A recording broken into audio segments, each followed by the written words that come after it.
Hello, everyone. Welcome, and thank you for joining us this evening for another Ops Online performance.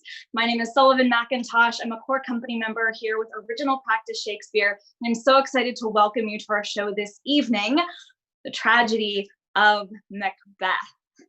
So this is one of our 21 different plays that we are doing this season. We started with our festival of online Shakespeare shows on June 21st, and we'll be going through August 16th. So we have a few more weekends with a few new shows, including King Lear, which is one that we have added new this season, and Winter's Tale. Those are coming up in a couple of weeks, and you can see our full summer schedule on our website. So normally we're in the parks all around Portland, but of course, with everything going on out in the world these days, we have switched to online. And it's been super fun adventure figuring out how to keep bringing Shakespeare to you all at home, just as all of our actors, stage managers, and technicians are joining from home as well. So, as I mentioned, we do 21 different shows now. Each year we're adding new ones until we'll do the whole Shakespearean canon. But you might be wondering, how does this work? That seems like a lot of shows to do in one season. And it's true, Ops is a little different. So our whole goal is to perform in the way that Shakespeare's performers did their shows. So what this means is that we don't rehearse. In Shakespeare's day, they wouldn't have had time to rehearse. Shakespeare was cranking out these new plays just as fast as he could. You had to keep the audiences entertained.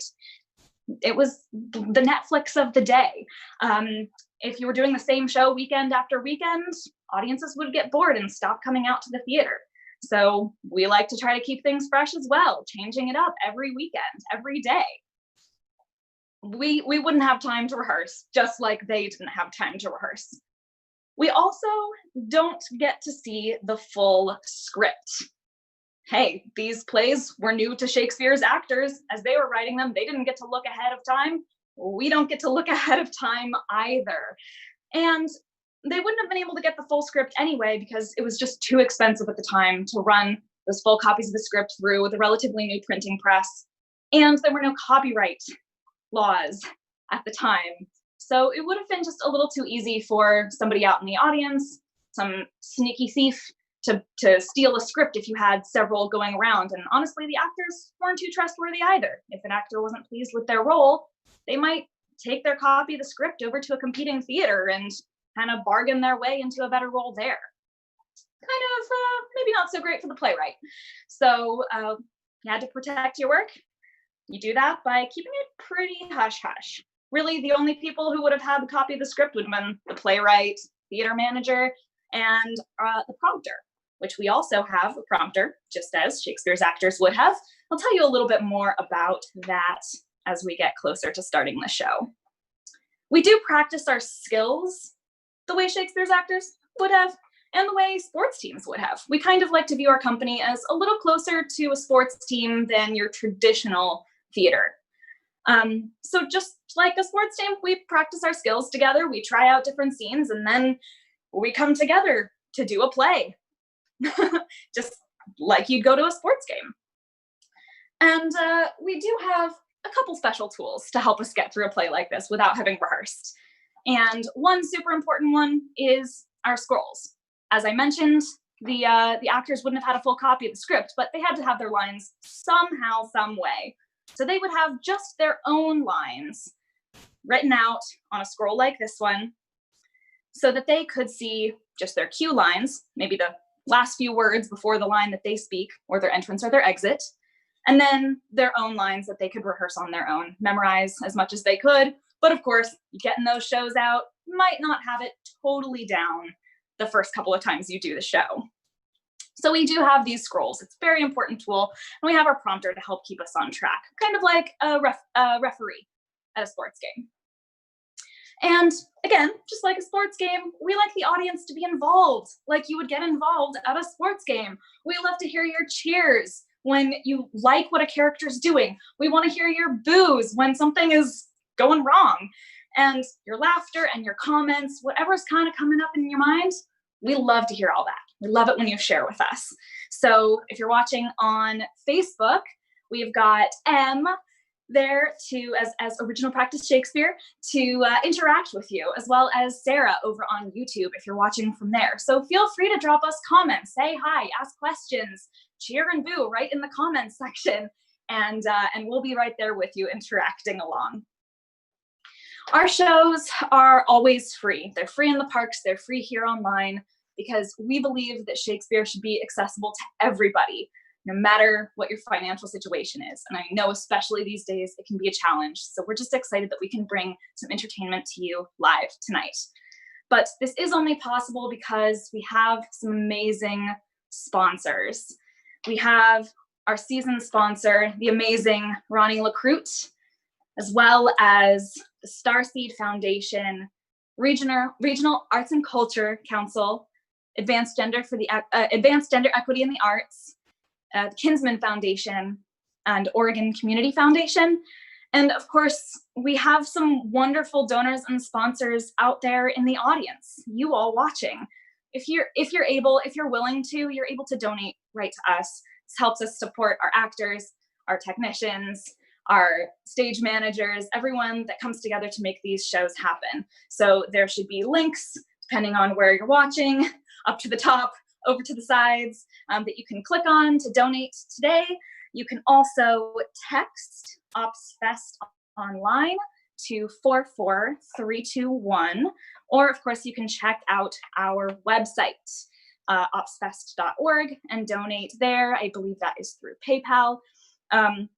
And we're always happy to help you find the right way to donate if that's something that you are able to do and that you would like to do to help all of us get paid. We really appreciate being paid. So if you're able to, we really appreciate it. If you're not, that's totally okay. We are just so happy that you're here with us. We do have actually a few actor sponsorships. This is another way that you can get involved with supporting the company. If you have a special actor in your life, someone that you like to support, you can choose one of the roles that they're playing and sponsor them through a donation. And this is, again, something that Shakespeare's actors would have done. So today, we're thrilled to share that Brian Saville Allard is sponsored by Brian Peterson, that Gabby Menza Ngoma's performance is sponsored by Kalia Saplin, and I apologize if I've mispronounced that. Lauren Saville Allard's performance is sponsored by Clark Swinford, and my own performance this evening is sponsored by Jeremy Donaldson, a dear friend. So thank you so much to all of you who are actor sponsors for this evening. I'd like to give you a huge round of applause for supporting the actors tonight. We're going to get this show started here very shortly, but there is one more person that I need to introduce before we can really get things going. I mentioned earlier that we use a prompter to keep things on track. And this is a very important person, as I said, kind of make sure that if the actors are dealing with technical difficulties or something funky happens with a scroll, that the show can go on, right? We always say that, right? The show must go on. Prompters have stepped into roles in the past. So you just never know what's going to happen with ops. And that's why we really need someone with that full script to make sure that we can keep bringing this story to you all out there at home. And I am thrilled to share with you now that tonight's prompter is the amazing Tish Mascal. Hello, friends. Thank you, Sullivan. I'll tell you what, I never get tired of the prompter introductions because they are always so lovely. I'm gonna level with you. Tonight, we are doing one of my very favorite shows. And so I am so excited to get to be chaos master of this show and to share front row seats with all of you this evening. Not only am I the ref, I am also sort of the mascot warm-up for tonight's event. So for those of you who are familiar with the show, and for those of you who are not as well, it may come as no surprise that there is some nefariousness, and there are heroes, and there are some really great things that happen, and some really kind of morally questionable things that happen. And you're going to want to have your boos and your cheers ready for all of those things. So warm up those typing fingers, because you want to be sure that you're ready to just hit that like button or type a hiss into your Facebook feed or into your YouTube feed. Also, let's warm up our voices, because there is no reason that we cannot audibly boo and cheer and let our neighbors know that we are watching something interesting and fantastic and fascinating. So the key here is the coordination of the typing and the out loud booing and cheering. We got to practice. So friends, if you are watching this evening from your living room, your kitchen, or your garage, if I could get a great big cheer, yeah! Thumbs up, thumbs up, thumbs up, thumbs up, smiley face, all the good things. Now, if you are watching from outside, like your backyard, or from your home office, or from your bathroom, you might be in the bubble bath having a little bit of you time. Nothing wrong with that. Just make sure that your device is appropriately perched. If I could get some big old boos for the nefariousness that is going to go down. Boo! And all my cheer folks, one more time. Yes! And all of my boo folks, one more time. Boo! Type, type, type, type, type, frowny faces. All right. With that, I think we are warmed up and ready. Here we go. The Tragedy of Macbeth by William Shakespeare, Act 1, Scene 1. When shall we three meet again? In thunder, lightning, or in rain? When the hurly-burly's done, when the battle's lost and won. That will be ere the set of sun. Where the place? Upon the heath. There to meet with Macbeth. I come, grey Malkin. Paddock calls anon. Fair. Fair is Foul, foul, foul is fair. Hover Hover fog and fog, filthy filthy air. What bloody man is that? He can report, as seemeth by his plight, of the revolt, the newest state. This is the sergeant who, like a good and hardy soldier, fought against my captivity. Hail, bay friend! Say to the king the knowledge of thy broil as thou didst leave it. Doubtful it stood. Seaton, doubtful it stood. Doubtful it stood, as two spent swimmers that do cling together and choke their art. The merciless MacDonald, worthy to be a rebel for... And Seaton, you have gotten muted somehow. Do swarm upon him from the western isle. Of kerns and gallowgrosses is supplied, and fortuned on his damned quarry smiling, showed like a rebel's whore, but all's too weak for brave Macbeth. Well deserves that name, disdaining fortune with his brandished steel, which smoked with bloody execution, like valor's minion carved out his passage, till he faced the wolf, which never shook hands, nor bade farewell to him, till he unseamed him from the nave to the chops, and fixed his head upon our battlements. Ho, ho, ho, ho, valiant cousin, worthy gentleman.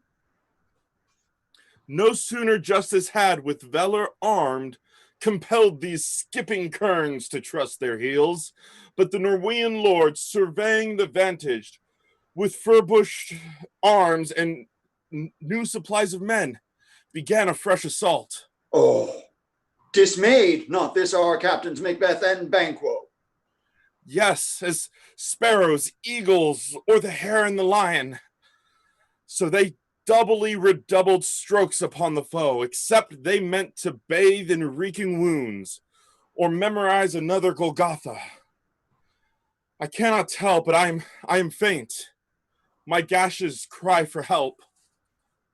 Oh, so well, thy words become me as thy wounds they smack of honor both. Go, get him surgeons. Who comes here? The worthy Thane of Ross. Well, what a haste looks through his eyes. Well, so through they look that seem to speak things strange. God save the king! Whence camest thou, worthy thing? From Fife, great king, where the Norwegian banners float the sky and fan our people cold. Norway himself, with terrible numbers, assisted by the most disloyal traitor, the Thane of Cawdor, began a dismal conflict, point against point, rebellious arm against arm, curbing his lavish spirit, and to conclude, the victory fell upon us. Oh, great happiness! No more that Thane of Cawdor shall deceive our bosom interest. Go, pronounce his present death, and with his former title, greet Macbeth. I'll see it done. What he hath lost, noble Macbeth hath won. Where hast thou been, sibling? Killing swine. Sibling, where thou? A sailor's wife had chestnuts in her lap and munched and munched and munched. Give me, quoth I, aroint thee, witch, the rump-fed Runyon cries. Her husband's to Aleppo gone, master of the Tiger, but in a sieve all thither sail, and like a rat without a tail. I'll do. I'll give thee a wind. Thou art kind. And I another. I myself have all the other, and the very ports they blow, all the quarters that they know in the shipman's card. I'll drain him dry as hay. Sleep shall neither night nor day hang upon his penthouse lid. He shall live a man forbid. Weary 7 nights, 9 times 9 shall he dwindle, peak and pine. Though his bark cannot be lost, yet it shall be tempest tossed. Look what I have. Show me. Here I have a pilot's thumb, racked as homeward he did come. A drum. Macbeth doth come. The weird siblings Hand in hand. Posters of the sea and land. Thus you go about.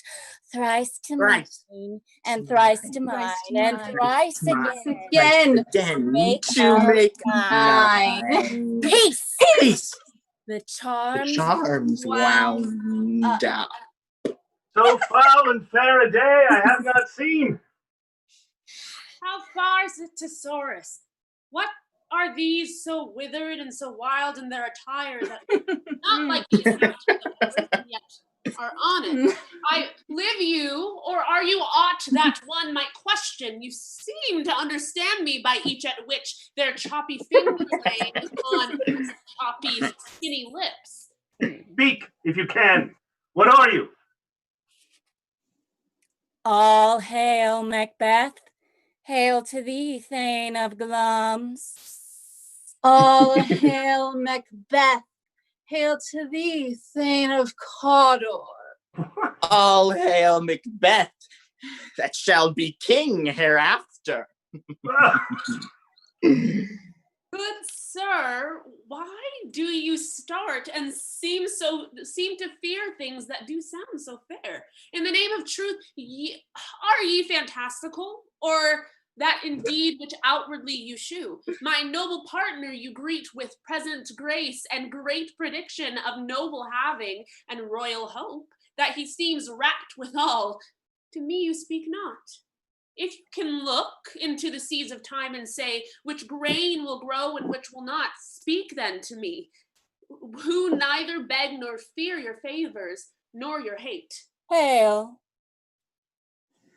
Hail. Hail. Lesser than Macbeth and greater. Not so happy, yet much happier. Thou shalt get kings, though thou be none. So I'll hail Macbeth and Banquo. Banquo and Macbeth, all hail. Stay, you imperfect speakers, tell me more. By Sinel's death, I know I am Thane of Glamis, but how of Cawdor? The Thane of Cawdor lives, a prosperous gentleman, and to be king stands not within the prospect of belief, no more than to be Cawdor. Say from whence you owe this strange intelligence, or why upon this blasted heath you stop our way with such prophetic greeting. Speak, I charge you. The earth has bubbles as the water has, and these are of them. Whither are they vanished? Into the air. And that which seemed corporal melted as breath into the wind. Would they had stayed. Were such things here as we do speak about? Or have we eaten on the insane root that takes the reason prisoner? Your children shall be kings. You shall be king. And Thane of Cawdor too, what did not so? Self-shame tuned and words. Who's here? The kings had happily received, Macbeth, the newest of thy success, and I am sent to give thee from our royal master thanks, and for an earnest of a great honor, he bade me from him call thee Thane of Cawdor, in which addition hail the most worthy thing, for it is thine. What can the devil speak true? The Thane of Cawdor lives. Why do you dress me in borrowed robes? Who was the Thane lives yet, but under heavy judgment bears that life, which he deserves to lose. His treason's capital, confessed and proved, have overthrown him. Glamis, the Thane of Cawdor, the greatest is behind. Thanks for your pains. Do you not hope your children shall be kings when those that gave the Thane of Cawdor to me promise no less to them? That trusted home might yet enkindle you unto the crown, besides the Thane of Cawdor, but 'tis strange, and oftentimes to win us to then harm, the instruments of darkness tell us truths, win us with honest trifles to betray. In deepest consequence, cousin, a word, I pray you. Two truths are told as happy prologues to the swelling act of the imperial theme. I thank you, gentlefolk. This supernatural soliciting cannot be ill, cannot be good. If ill, why hath it given me an earnest of success commencing in a truth? I am Thane of Cawdor. If good, why do I yield to that suggestion whose horrid image doth unfix my hair and make my seated heart knock against my ribs against the use of nature? Present fears are less than horrible imaginings. My thought, whose murder is yet but fantastical, shakes so my single state of man that function is smothered in surmise, and nothing is but what is not. Look how our partner's wrapped. If chance will have me king, then chance may crown me without my stir. New honors come upon him. New honors come upon him like our strange garments cleave not to their mold, but with the aid of use. Come what come may, time and the hour runs through the roughest day. Worthy Macbeth, we stay upon your leisure. Give me your favor. My dull brain was wrought with things forgotten. Kind gentlefolk, your pains are registered. Lead us toward the king. Think upon what hath chanced, and at more time, the interim having waited, let us speak our free hearts each to other. Very gladly. Till then, enough! Come, friends. Is execution done on Cawdor, or not those in commission yet returned? My liege, they are not yet come back. But I have spoke with one that saw him die, who did report that very frankly he confessed his treasons, implored your highness pardon, and set forth a deep repentance. Nothing in his life became him like the leaving it. He died as one that had been studied in his death, to throw away the dearest thing he owed, as 'twere a careless trifle. There's no art to find the mind's construction in the face. He was a gentleman on whom I built an absolute trust. Oh, worthiest cousin! Well, the sin of my ingratitude even now was heavy on me. Thou art so far before, that swiftest wing of recompense is slow to overtake thee. Would thou hadst less deserved, that proportion both of thanks and payment might have been mine. Only I have left to say, more is thy due more than all can pay. The service and the loyalty I owe in doing it pays itself. Your highness part is to receive our duties, and our duties are to your throne and state, your children and servants, which do but what they should by doing everything safe toward your love and honor. Welcome hither. I have begun to plant thee and will labor to make thee full of growing. Noble Banquo, thou hast no less deserved, nor must be known, no less to have done so. Oh, well, let me enfold thee and hold thee to my heart. There, if I grow, the harvest is your own. Oh, my plenteous joys, wanton in fullness, seek to hide themselves in drops of sorrow. Oh, children, kinsmen, thanes, and you whose places are the nearest, know we will establish our estate upon our eldest Malcolm, whom we name hereafter the Lord of Cumberland, which honor must not unaccompanied invest her only, but signs of nobleness like stars shall shine on all deservers. From hence to Everness, bind us further to you. Macbeth, real quick. Ah. How do you feel about this? Did you kind of hope the witches were right? Did you want to be king? I mean, it seemed like a logical choice. I have a lot more battle experience than Malcolm, who also is like, 16 or something. Yeah. But Duncan should live for a good long time, I would think. I mean, I suppose there's a certain level of disappointment, but I think my wife might be unhappy about it. But easy come, easy go. I guess I'll just keep fighting. I'm good at that. That's very reasonable, and thank you for sharing. Let's go from the rest is labor, Macbeth. The rest is labor, which is not used for you. I'll be myself, the harbinger, and make joyful the hearing of my wife with your approach. So humbly take my leave. My worthy Cawdor. The Prince of Cumberland. That is a step on which I must fall down or leap, for in my way it lies. Stars, hide your fires, let not light see my vile and deep desires. The eye, wink at the hand, yet let that be, which the eye fears, when 'tis done to see.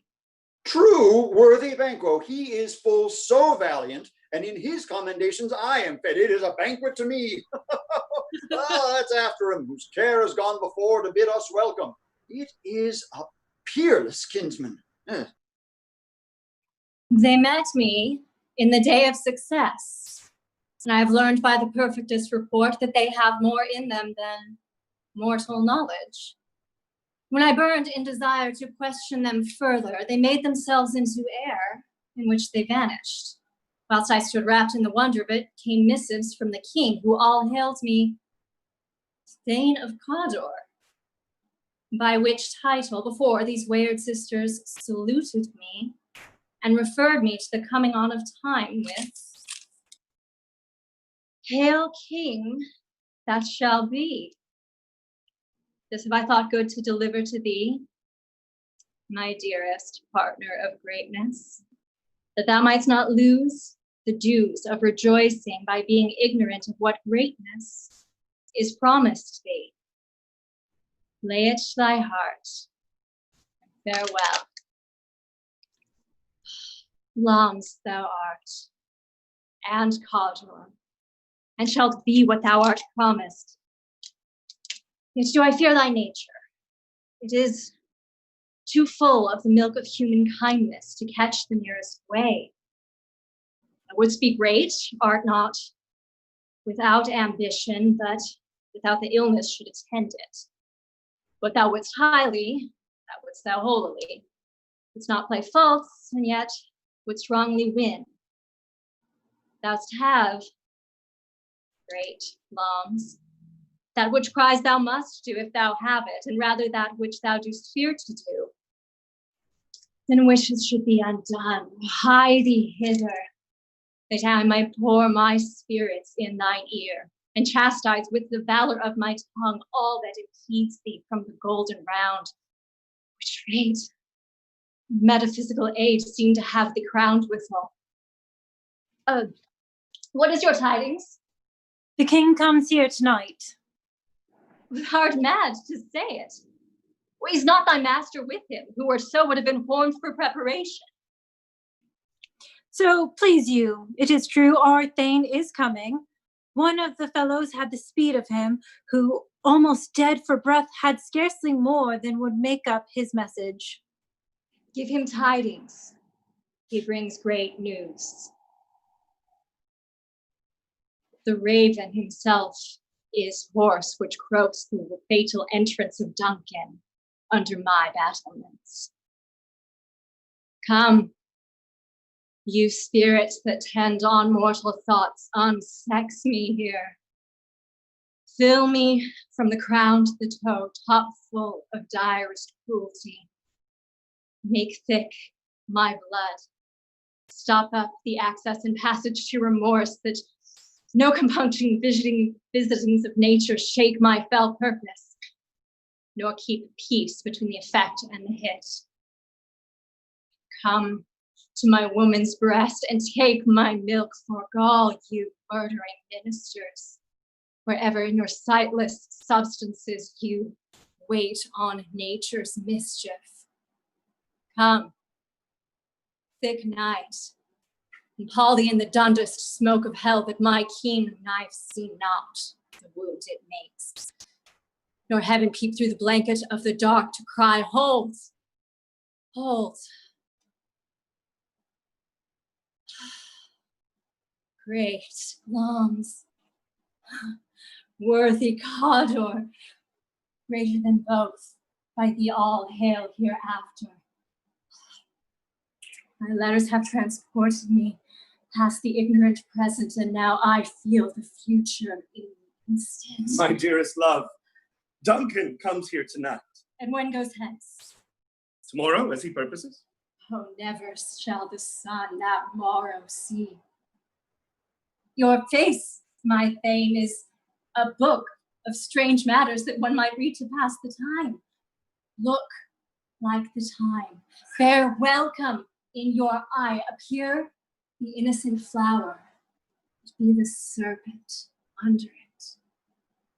He that is coming must be provided for, which shall all our nights and days to come give solely sovereign sway and masterdom. We will speak further. Only look up clear. To alter favor ever is to fear. Leave the rest to me. This castle hath a pleasant seat. The air nimbly and sweetly recommends itself unto our gentle senses. The air is delicate. See our honored hostess. The love that follows us sometime is our troubles, which still we thank as love. Herein I teach you how you shall bid God yield us for your pains and thank us for your troubles.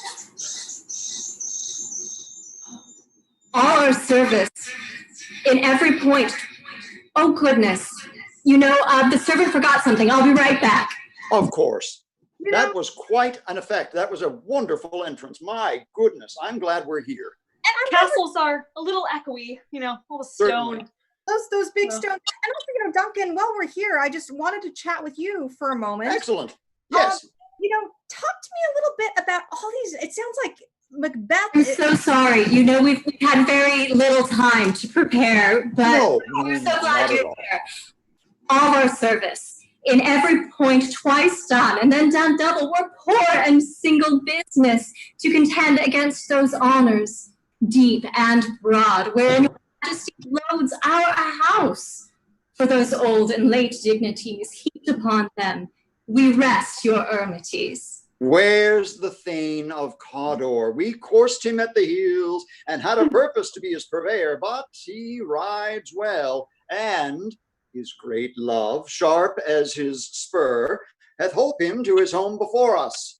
Fair and noble hostess, we are your guest tonight. Your servants ever. Conduct me to mine host. We love him highly and shall continue our graces towards him. By your leave, hostess. If it were done when 'tis done, then 'twere well it were done quickly. If the assassination could trammel up the consequence and catch with his surcease success, that this blow might be the be-all and the end-all here, but here on this bank and school of time, we'd jump the life to come. But in these cases, we still have judgment here that we but teach. Bloody instructions, which being taught return to plague the inventor. This even-handed justice will commend the ingredients of our poison chalice to our own lips. He's here in double trust. First, as I am his kinsman and his and his subject strong, both against the deed, then as his host, who should against the murderer shut the door, not bear the knife myself. Besides, this Duncan hath borne his faculties so meek, hath been so clear in his great office that his virtues will plead like angels, trumpet-tongued against the deep damnation of his taking off, and heaven's cherubim, horsed upon the sightless couriers of the air, shall blow the horrid eye, and deed in every eye, and tears shall drown the wind.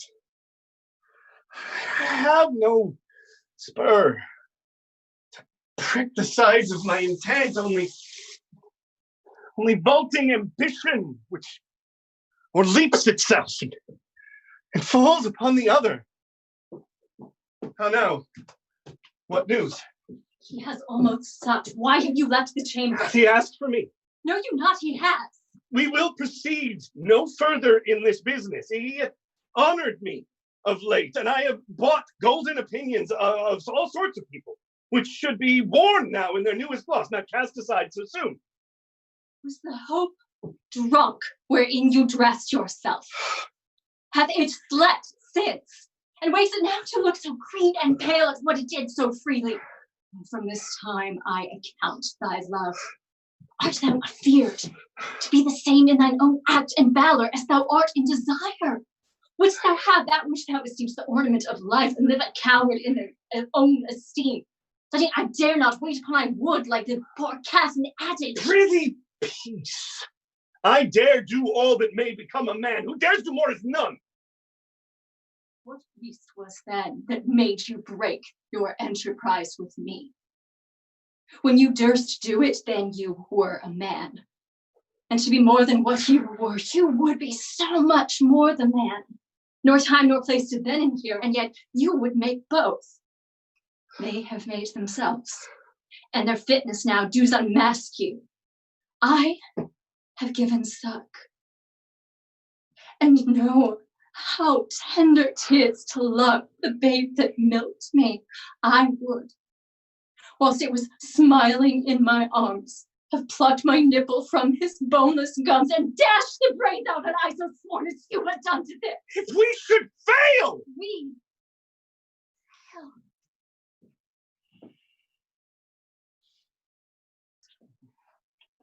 grew your courage to the sticking place, and will not fail. When Duncan is asleep, or to rather the day's journey shall hardly invite him, his 2 chamberlains will I, with wine and wassail, so convinced that memory, the water of the brain, shall be a fume, and the receipt of reason a limbic only, when in swinish sleep their drenched nature lies as in death. What cannot you and I perform on the unguarded Duncan? What not perform on his spongy officers, who shall bear the guilt of our great quell? Bring forth men children only. Thy undaunted metal should compose nothing but males. Will it not be received when we have marked with blood the sleepy 2 of his own chamber and used their very daggers that they have done it? Who dares receive it other? We shall make our griefs and clamors roar upon his death. I am settled, and bend up each corporal agent to this terrible feat. Away, and mock the time with fairest show. False face must hide what the false heart doth know. Lady Macbeth, I just want to talk to you for one moment. You're risking an awful lot here. Why are you doing this? As you may have gathered, Macbeth and I had a son, and he died. And due to some medical conditions, endometriosis specifically, I had to have my uterus removed. And legacy is really important to us. The idea of something that can live beyond you after you're gone. And without children, I don't know how that's possible. I didn't until the witches gave us this message, and I have hope. I know that we can be great, and I know that this will live on after us. It's the only way. Wow. Thank you. That was huge, and my heart just goes out to you. Thank you so much. I hope all, is it weird to say I hope all goes well for you? I hope all goes. Thank you. No, that means so much. Thank you. All right, and let's start with Banquo. How goes the night boy? How goes the night boy? The moon is down. I have not heard the clock. And she goes down at 12. I take 'tis later, sir. Hold. Take my sword.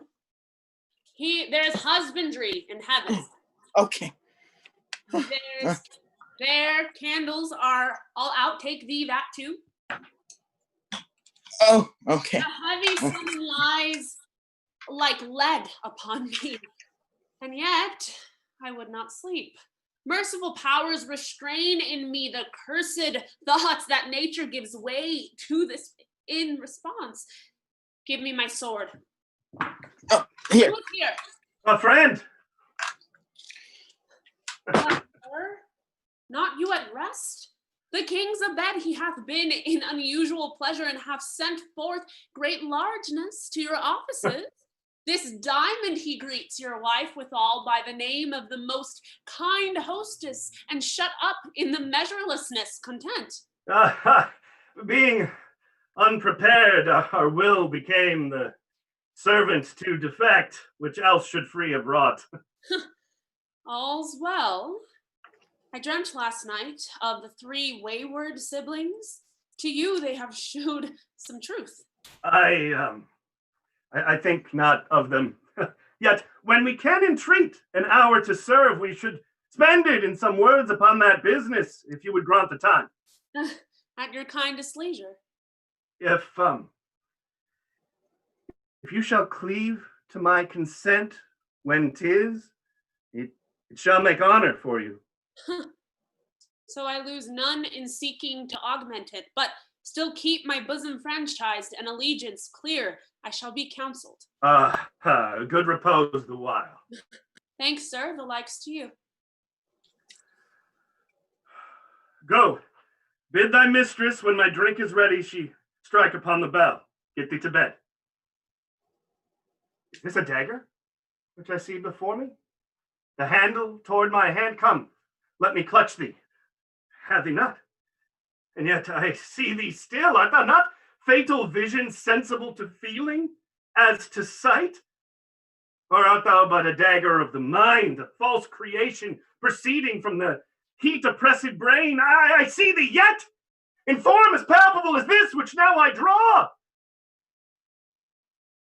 Thou marshalest me the way that I was going, and such an instrument I was to use. Oh, my mind, my eyes are made the fools of the other senses, or else worth all the rest. I say they still, and on thy blade indulge in gouts of blood, which was not so before. There's no such thing. It is the bloody business which informs us to mine eyes. Now, whiles I threat, he lives. Words to the heat of deeds too cold breath gives. I go, and it is done. The bell invites me. Hear it not, Duncan, for it is a knell that summons thee to heaven or to hell. That which hath made them drunk hath made me bold. What hath quenched them hath given me fire. Shh, hark, peace. It was the owl that shrieked. The fatal bellman which gives the sternest good night. He's about it. The doors are open, and the sure-footed grooms do mock their charge with snores. I have drugged their possets, that death and nature do contend about them, whether they live or die. Is that what? Alack, I am afraid they have awaked, and 'tis not done. Their attempt not the deed. Confounds us how... I laid the daggers ready. He could not miss them. I did not resemble my father as I had slept. I'd have done it. My husband! I have done the deed. Didst thou hear a noise? Well, I heard the owl screech, the crickets cried. Did not you speak? When? Now. As I descended? Aye. Our girl lies in the second chamber. Donalbain! This is a sorry sight. Foolish thought to say a sorry sight. There's one did laugh in his sleep, and one cried murder, that they did wake each other, and I stood and heard them, but they did say their prayers and addressed them again to sleep. There are two lodged together. Oh, one cried, God bless us, and amen the other, as they had seen me with these hangman's hands, listing their fear. I could not say amen when they did say God bless us. Consider it not so deep. Wherefore could I not pronounce amen? I had most need a blessing, and amen stuck in my throat. These deeds must not be thought on after these ways, so it will make us mad. He thought I heard a voice cry, sleep no more, Macbeth doth murder, sleep the innocent, sleep, sleep that knits up the raveled sleeve of care, the death of each day's life, sore labor's bad home of a hurt mind, great nature's second course, chief nourisher of life's feast.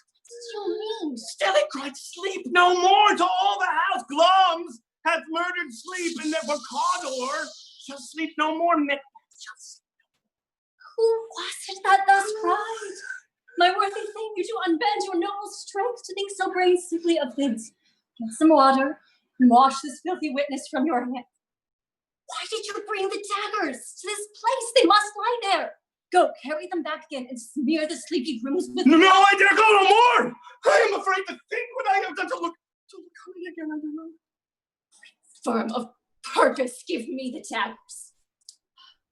The sleeping and the dead are but as pictures. 'Tis the eye of childhood that fears a painted devil. If you do bleed, will gild the faces of the grooms with all, for it must seem their guilt. Whence is that knocking? How is't with me that every noise appalls me? Oh, what hands are here that pluck out mine eyes? Will all great Neptune's ocean wash this blood clean from my hand? No. No, this my hand will rather the multitudinous seas in Carnadine, making the green one red. My hands are of your color, but I shame to wear a heart so white. I hear knocking at the south entry. Retire we to our chamber. A little water clears us of this deed. How easy is it then that your constancy hath left you unattended? Hark, more knocking. Get on your nightgown, lest occasion call us and show us to be watchers. Be not lost so poorly in your thoughts. I am to know my deed. Durvas not know myself. Wait, Duncan, with thy knocking! I would thou couldst! Oh, here's a knocking indeed. If a man were porter of Hellgate, he should have all turning the key. Oh, it's a knock, knock, knock. Who's there? In the name of Beelzebub. Here's a farmer that hanged himself on the expectation of plenty. Oh, come in time. I'll have napkins now about you. Here, you'll sweat for it. Knock, knock, who's there? In the other devil's name. Faith, here's an equivocator could swear in both the scales against either scale. Who committed treason enough, for God's sake, yet could not equivocate to heaven? Well, come in, equivocator. Knock, knock, knock. Who's there? Faith, here's an English tailor come hither for stealing out of a French hose. Yo, come in, tailor. Here, roast your goose. Porter, can we chat just for a second? Okay. Hey, Porter, my friend. So, what exactly is your job and how did you get it? What? Oh, the job. Okay, Yeah. so the door knocks and I porter it, and the door is like a port from the world. So I welcome the world. Through the port. Yeah. How did you get this particular port position? So what happens is there's like this line of succession, and I started in, and this is true, in the mail room of the castle. And I was, it was a thing to do. So what happens is you go into the, and I could show you, come on, that you go into the down here into the castle. Actually, I think we have someone to go, so I'll let you get back to porting. Oh, knock, knock, never at quiet. you're telling me, sister. Okay. Knock, knock, is never quiet. What are you? But this place is too cold for hell. Oh, devil porter it no further. I had thought to let in some of all professions that go the primrose way to the everlasting bonfire. Anon, anon, I pray you, remember the porter. Oh. Was it so late, friend, ere you went to bed, that you do lie so late? Oh, faith, sir, we were carousing till the second cock, and drink, sir, is a great provoker of three things. Oh, what three things does drink especially provoke? Oh, Mary, sir, is nose painting, sleep, and urine. And lechery, sir, it provokes and unprovokes. It provokes the desire, but it takes away the performance. Oh. Therefore, much drink may be said to be an equivocator with lechery. It makes him, and it mars him. It sets him on, and it takes him off. It persuades him and disheartens him. makes him stand to, not stand to. In conclusion, equivocates him in his sleep, giving him the lie, leaves him. I believe drink gave thee the lie last night. Oh, that it did, sir, in the very throw on me, but I requited him for his lie, and I think, being too strong for him, though he took up my legs sometimes, yet I made a shift to cast him out. Is thy master stirring? Our knocking has awaked him. Here he comes. The morrow, noble sir. Good morrow, both.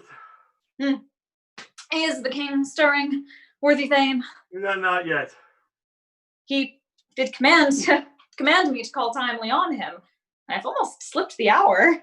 I'll bring you to him. I know this is a joyful trouble to you, but yet 'tis one. Yeah, the labor we delighted, physics pain. This is the door. I'll make so bold to call, for 'tis my limited service. Goes the king hence to stay? He does. He did apport so. The night has been unruly. Where we lay, our chimneys were blown down, and, as they say, lamenting hard in the air. Strange screams of death, and prophesying with accents terrible of dire combustion. And confused events hath hatched to the woeful time. The obscure bird clamored the livelong night. Some say the earth was feverous and did shake. 'Twas a rough night. My young remembrance cannot parallel a fellow to it.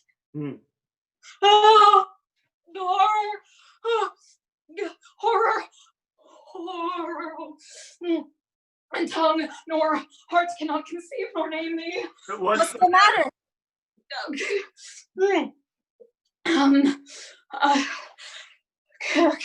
Confusion now hath made his masterpiece.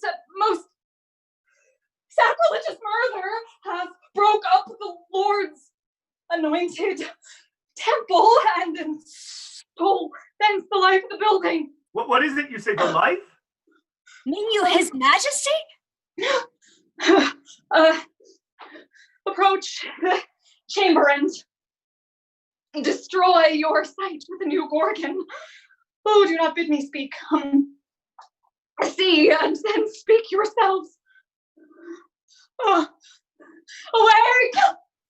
Awake! Oh, bring the alarm bell. Murder and treason. Banquo! Donalbain! Malcolm, awake! Oh, shake off this downy sleep. Counterfeit and look on death itself. Oh, up and see the great doom's image. Malcolm! Banquo! As from your graves, rise up and walk like spring to countenance this horror. Ring the bell! What is this business? Such hideous trumpet calls to parley the sleepers of this hour. Oh, speak, speak. Oh, gentle lady, 'tis not for you to hear what I can speak. The repetition in a lady's ear would murder as it fell. Oh, Banquo! Banquo, our royal master's murdered. Alas, why in our house? Too cruel anywhere, dear Duff. I prithee contradict thyself and say it is not so. Had I but died an hour before this chance, I had lived a blessed time. For from this instant, there is nothing serious in mortality. All is but toys. Renown and grace is dead. The wine of life is drawn, and the mere lees is left this vault to brag of.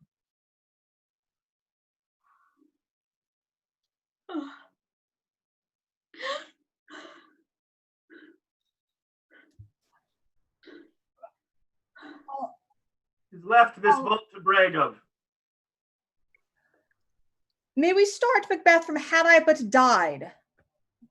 Had I but died an hour before this chance, I had lived a blessed time. For from this instant there's nothing serious in mortality, now all is but toys. Renown and grace is dead. The wine of life is drawn, and the mere lees is left this vault to brag of. Donalbain, what is amiss? What is amiss? Oh, you are, and do not know it. The spring, the head, the fountain of your blood is stopped. The very source of it is stopped. Your royal father's murdered. Oh, by whom? Those of his chamber, as it seemed, had done it. Their hands and faces were all badged with blood. So were their daggers, which unwiped we found upon their pillows. They stared and were distracted. No man's life was to be distrusted with them. Oh, I do repent me of my fury that I did kill them. Wherefore did you so? Who can be wise amazed, temperate and furious, loyal and neutral in a moment? No man. The expedition of my violent love outrun the pauser reason. Here lay Duncan, his silver skin laced with his golden blood, and his gashed stabs looked like a breach in nature for ruin's wasteful entrance. There the murderers, steeped in the color of their trade, their daggers unmannerly breached with gore. Who could refrain that had a heart to love, and in that heart courage to make love's known? Help me! Oh, look to the lady. Why do we hold our tongues, that most may claim this argument of ours? What should be spoken here, where our fate hidden in augur hole may rush and seize us? Let's away. Our tears are not yet brewed. All our strong sorrow upon the foot of motion. Look to the lady, and when we have our naked frailties hid, that suffer in exposure, let us meet, and question this most bloody piece of work to know it further. Fears and scruples shake us in the great hand of God. I stand, and thence against this undivulged pretense I fight of treasonous malice. And so do I. Go all. Go all. All. Yeah. Let's briefly put on manly readiness and meet in the hall together. Well contented. Contented. What will you do? Let's not consort with them. To shew an unfelt sorrow is an office which the false man does easy. I'll to England. To Ireland, I. Our separated fortune shall keep us both the safer. Where we are, there's daggers in men's smiles. The nearer in blood, the nearer bloody. This murderous shaft that shot hath not yet lighted. Our safest way is to avoid the aim. Therefore to horse, and let us not be dainty of leave-taking, but shift away. There's warrant in that thief which steals itself when there's no mercy left. Thou seest the heavens, as troubled with man's act, threatens his bloody state. By the clock 'tis day, and yet dark night strangles the traveling lamp. Is night predominance, or the day's shame, that darkness does the face of earth entomb, when living light should kiss it? 'Tis unnatural, even like the deed that's done on Tuesday last. A falcon towering in her place of pride was by a mousing owl hawked at, killed. And Duncan's horses, a thing most strange and certain, beauteous and swift, the minions of their race, turned wild in nature, broke their stalls, flung out, contending against obedience, as they would make war with mankind. 'Tis said they eat each other. They did so, to the amazement of mine eyes that looked upon't. Here comes the good Macduff. Is known who did this more than bloody deed? Those that Macbeth hath slain. Alas the day, what good could they pretend? They were suborned. Malcolm and Donalbain, the king's two heirs, are stolen away and fled, which puts upon them suspicion of the deed. 'Gainst nature still, thriftless ambition that will raven up thy own lives means. And then 'tis most like the sovereignty will fall upon Macbeth. He is already named and gone to Scone to be invested. Where is Duncan's body? Carried to Colmkill, the sacred storehouse of his predecessors and guardian of their bones. Will you to Scone? Nay, cousin, I'll to Fife. Well, I will thither. Well, may you see things well done there. Oh, adieu. At least our old robes sit easier than our new. Farewell, father. God's venison go with you and with those that would make good of bad, friends of foes. Thou hast it now, King Cawdor Glamis, all as the Waydord siblings promised, and I fear thou playest most foully for it. Yet it was said it should not stand in thy posterity, but to myself should be the root and mother of many kings. If there come truth from them, as upon thee, Macbeth, their speeches shine, why by their vertices on thee made good, may they not be mine, Orcles as well, and set me up in thy hopes, but hush, no more. Here's our chief guest. Oh, if she'd been forgotten, it had been as a gap in our great feast. All things unbecoming. Tonight, we hold a solemn supper, ma'am, and I'll request your presence. Let your highness command upon me, to which my duties are with the most indissoluble tie forever knit. Ride you this afternoon. Aye, my good lord. We should else have desired your good advice, which still hath been both grave and prosperous in this day's council. But we'll take tomorrow. Is far you ride? As far, my lord, as will fill up my time twixt this and supper. Well, fail not our feast. My lord, I will not. We hear our bloody cousins are bestowed in England and in Ireland, not confessing their cruel parricide, filling their hearers with strange invention. But of that tomorrow, when wherewithal we shall have cause of state. Hie you to horse. Adieu till you return at night. Goes Fleance with you? Aye, my good lord, our time does call upon's. I wish your horse is swift and sure of foot, and so do I commend thee to their backs. Farewell. Let everyone be master of their time till 7 at night. To make society the sweeter welcome, we will keep ourselves till supper time alone. Well then, God be with you. Sirrah, a word with you. Attend those folks our pleasure. They are, my lord, without the palace gate. Go, bring them before us.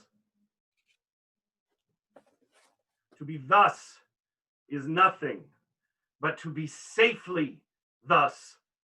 Our fears in Banquo stick deep, and in her royalty of nature reigns that which should be feared. 'Tis much she dares, and to that dauntless temper of her mind she hath a wisdom that doth guide her valor to act in safety.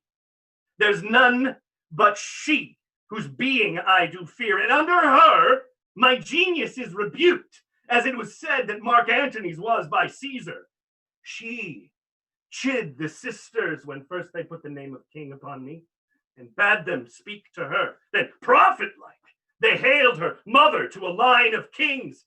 Upon my brow they placed a fruitless crown, and put a barren scepter in my grip, thence to be wrenched with an unlineal hand, no son of mine succeeding. If it be so, For Banquo's issue have I filed my mind. For them, the gracious Duncan have I murdered, put rancors in the vessel of my peace, only for them, and mine eternal jewel, given to the common enemy of man to make them kings, the seeds of Banquo kings. Rather than so, come fate into the list and champion me to the utterance. Who's there? Huh? Now, go to the door and stay there till we call. Was it not yesterday that we spoke together?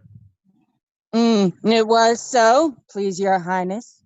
Well then, now, have you considered of my speeches? Know that it was she, in times past, which so held you under fortune, which you had thought had been our innocent self. Thus I made good to you in our last conference, say, thus did Banquo. You made it known to us. I did. Mm-hmm. So, and went further, which is now our point of second meeting. Do you find your patience so predominant in your nature that you can let this go?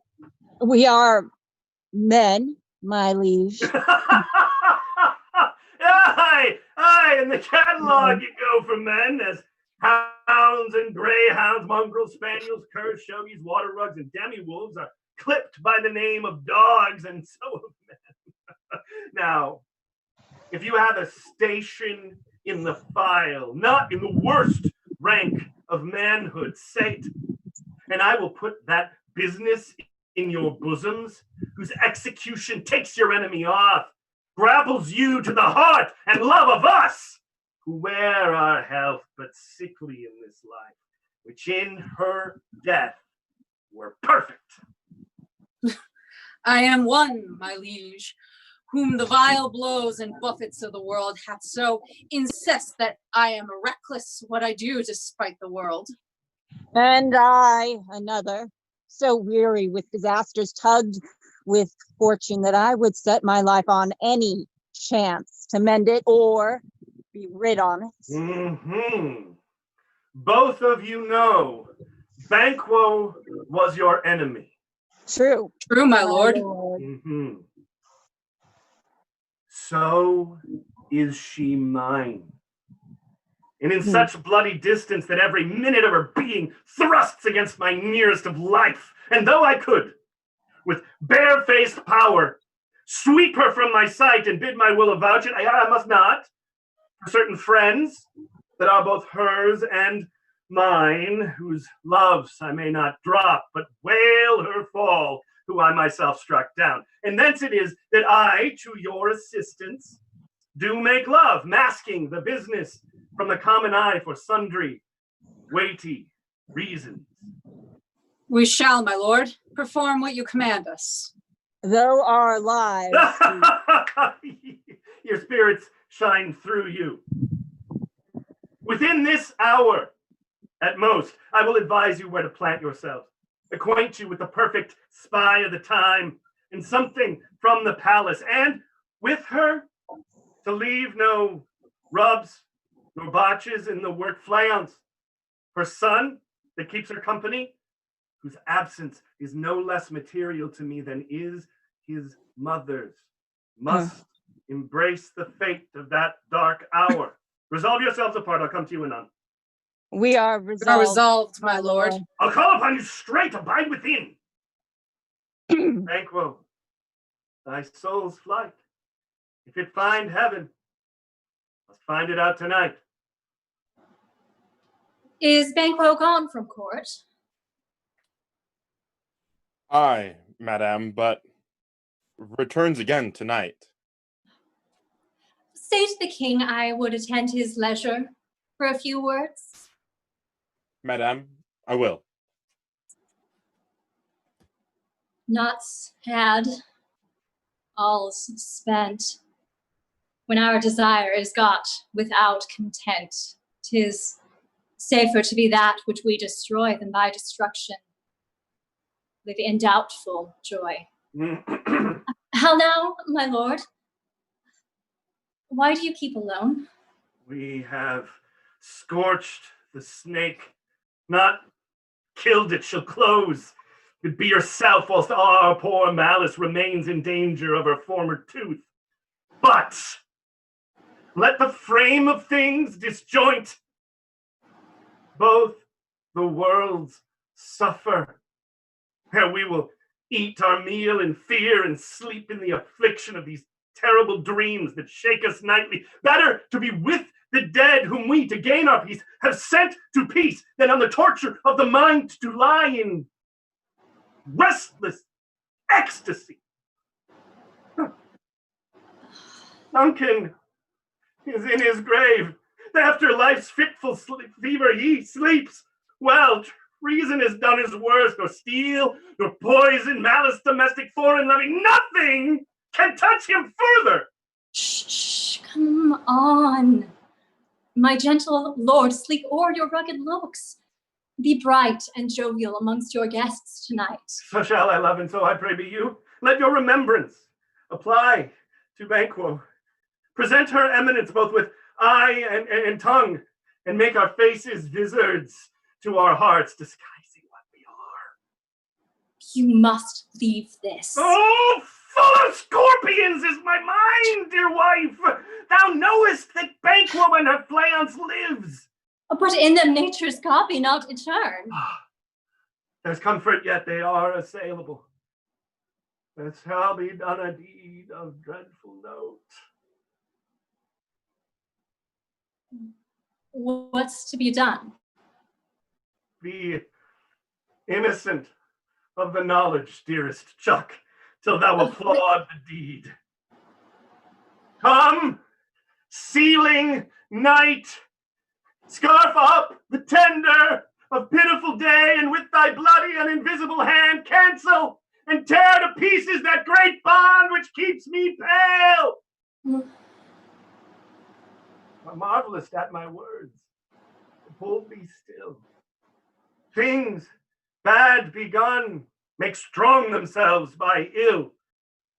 Prithee, go with me. But who did bid thee join with us? Macbeth. He needs not our mistrust, since he delivers our office and what we have to do to the direction just.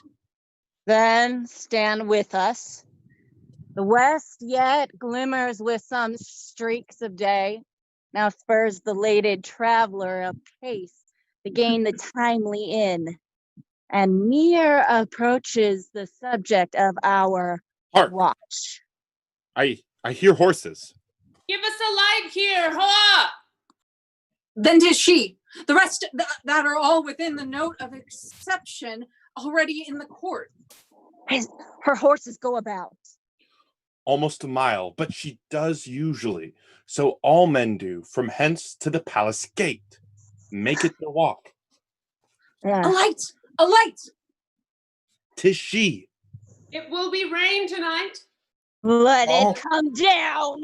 Oh, treachery! I must be atoning! I must revenge! Yeah! Oh! Snake! Oh!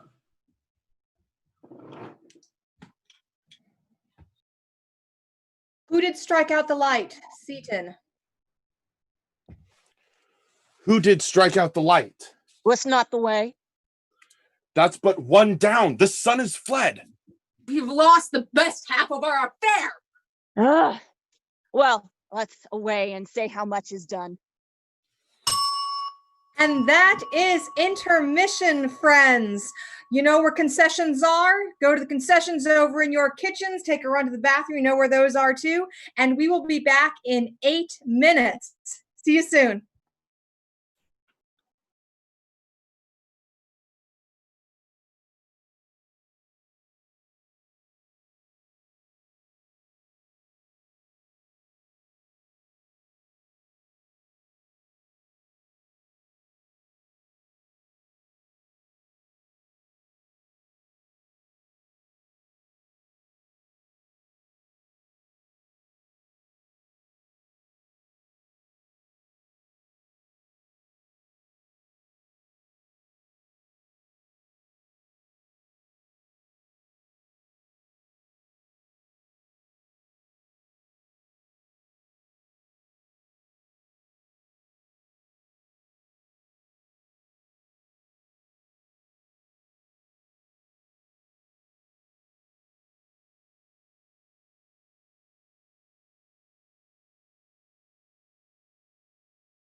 Welcome back, everybody. I hope you've had a nice, relaxing halftime intermission. It's going to get wild in this second half, so I hope you're ready to buckle in. Thank you again for joining us, and just wanted to give you a quick reminder, if you didn't already have a chance to do this during your break, we do still have all of our donation links wide open. So again, if you're having a good time and you have the resources, very much appreciate any donations, any ducats in our virtual buckets, so to speak. But without further ado, I think we're ready to get this second half on the road. So at this time, I am going to turn it over to our prompter, Tish. Hello, friends. We are back. Oh my golly, what a ride. And we are only halfway through it. As Sullivan was saying, it's about to get really, really crazy up in here. So I'm glad everyone had their bathroom breaks. Hopefully you got to go and get a nice snack from your kitchen. I myself got a peach because, you know, we were mysteriously out of Funyuns. So this is just as good. So let's get those fingers warmed up again. Stretching is important. And let's do a practice in reverse. So this time, if you are in your kitchen, your living room, or your garage, to be fancy about it, let's everyone give a big old boo. Boo! Frowny faces, angry faces, boo! And if you are still chilling in your bubble bath, in your home office, or enjoying the lovely outdoor evening weather, let's give a big cheer loud enough for the neighbors to hear. Woo! And let's not forget our friends in space. If you're in space, you gotta both boo and cheer. So let's do it one more time for the boos and boo, frowny faces, and cheer. Woo! All right, I think we're ready to see where this is going. The Tragedy of Macbeth, Act 2, or second half. You know your own degrees. Sit down. At first and last, the hearty welcome. Huh? Thanks to your majesty. Thanks to your majesty.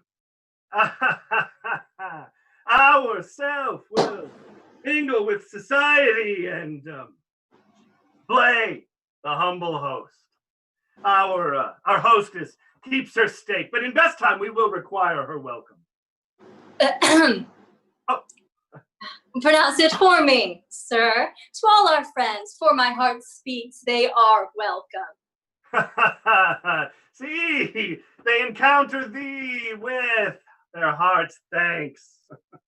Both sides are even. Here I'll sit in the midst. Be large in mirth. Anon we'll drink a measure with the table round. There's blood upon thy face. See. 'Tis Banquo's then, Seaton. Blood upon thy face. His Banquo's then. 'Tis better thee without than she within. Is she dispatched? My lord, her throat. My lord, her throat is cut. That I did for her.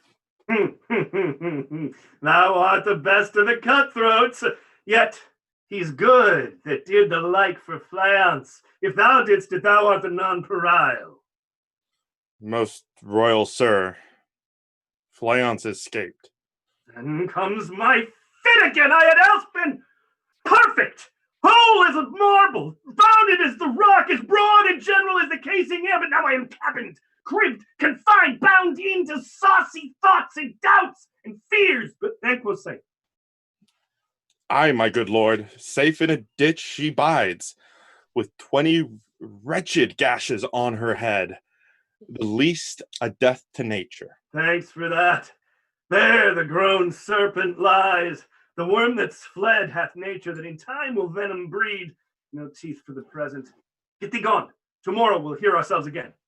My royal lord, you do not give the cheer. The feast is sold, it is not oft vouched while making. 'Tis given with welcome, to feed were best at home. From thence the sauce to meat is ceremony. The meeting were bare without it. Sweet remembrance, sir. Now good digestion wait on appetite, and health on both, huh? Oh, may I please your highness sit? Here we had now our country's honor roofed with a graced person of our Banquo present, who may I rather challenge for unkindness than pity for mischance. His absence, sir, lays blame upon his promise. Please your highness to grace us with your royal company. Oh, the table's full. Here's a place reserved, sir. Where? Here. My good lord. What is it? What is it that moves your highness? Which of you have done this? What, my good lord? Thou canst not say I did it! Never shake thy gory locks at me! Gentlemen, rise! His highness is not well! Oh, sit, worthy friends. My lord is often thus, and have been from his youth.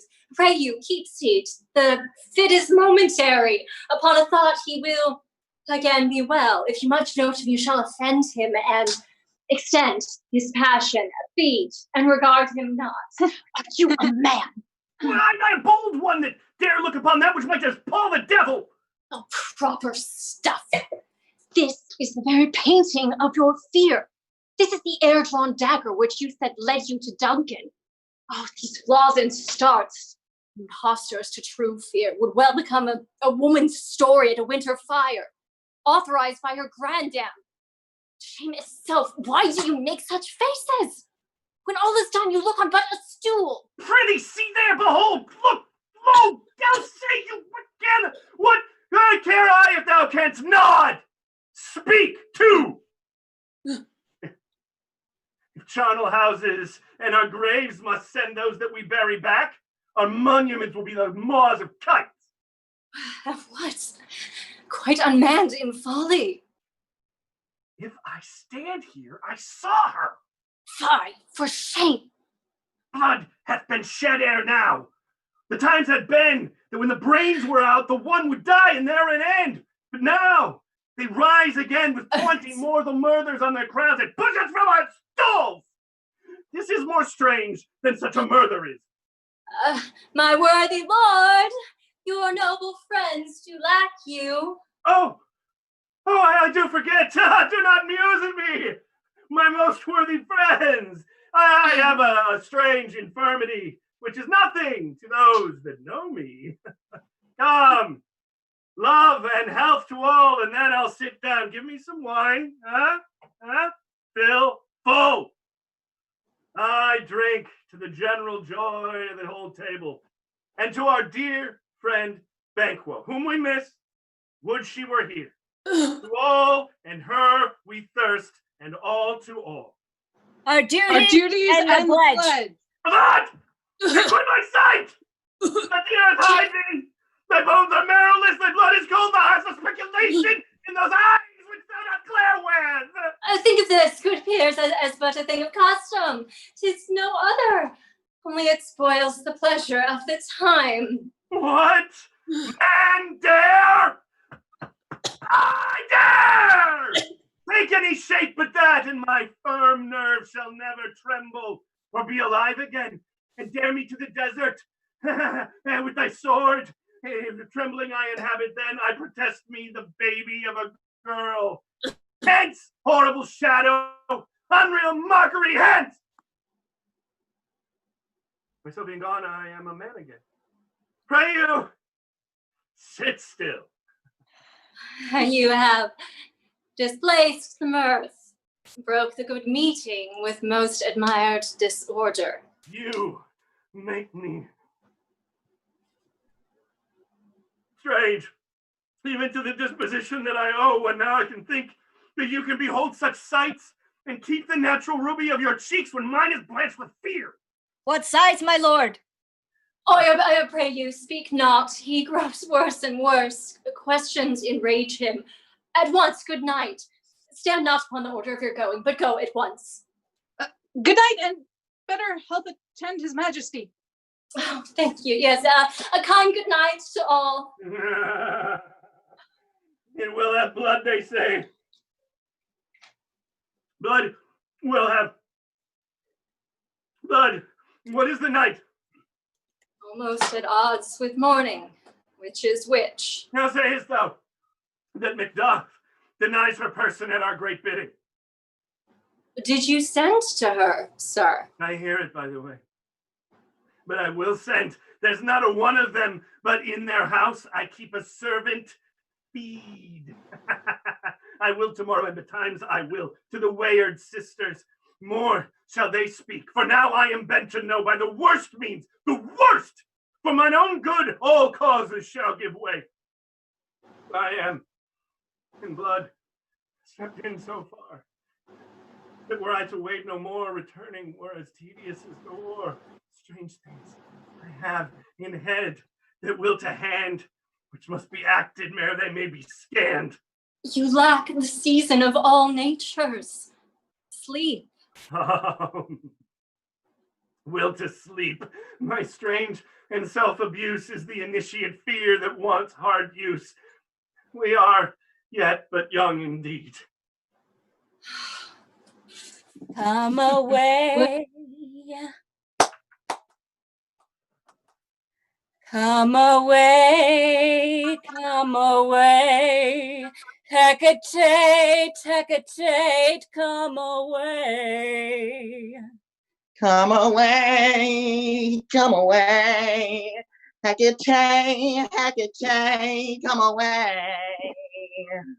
No ring of bells to our sounds, no howl of wolves or yelp of hounds, no, not the noise of water's breach, nor cannon's throat our height can reach.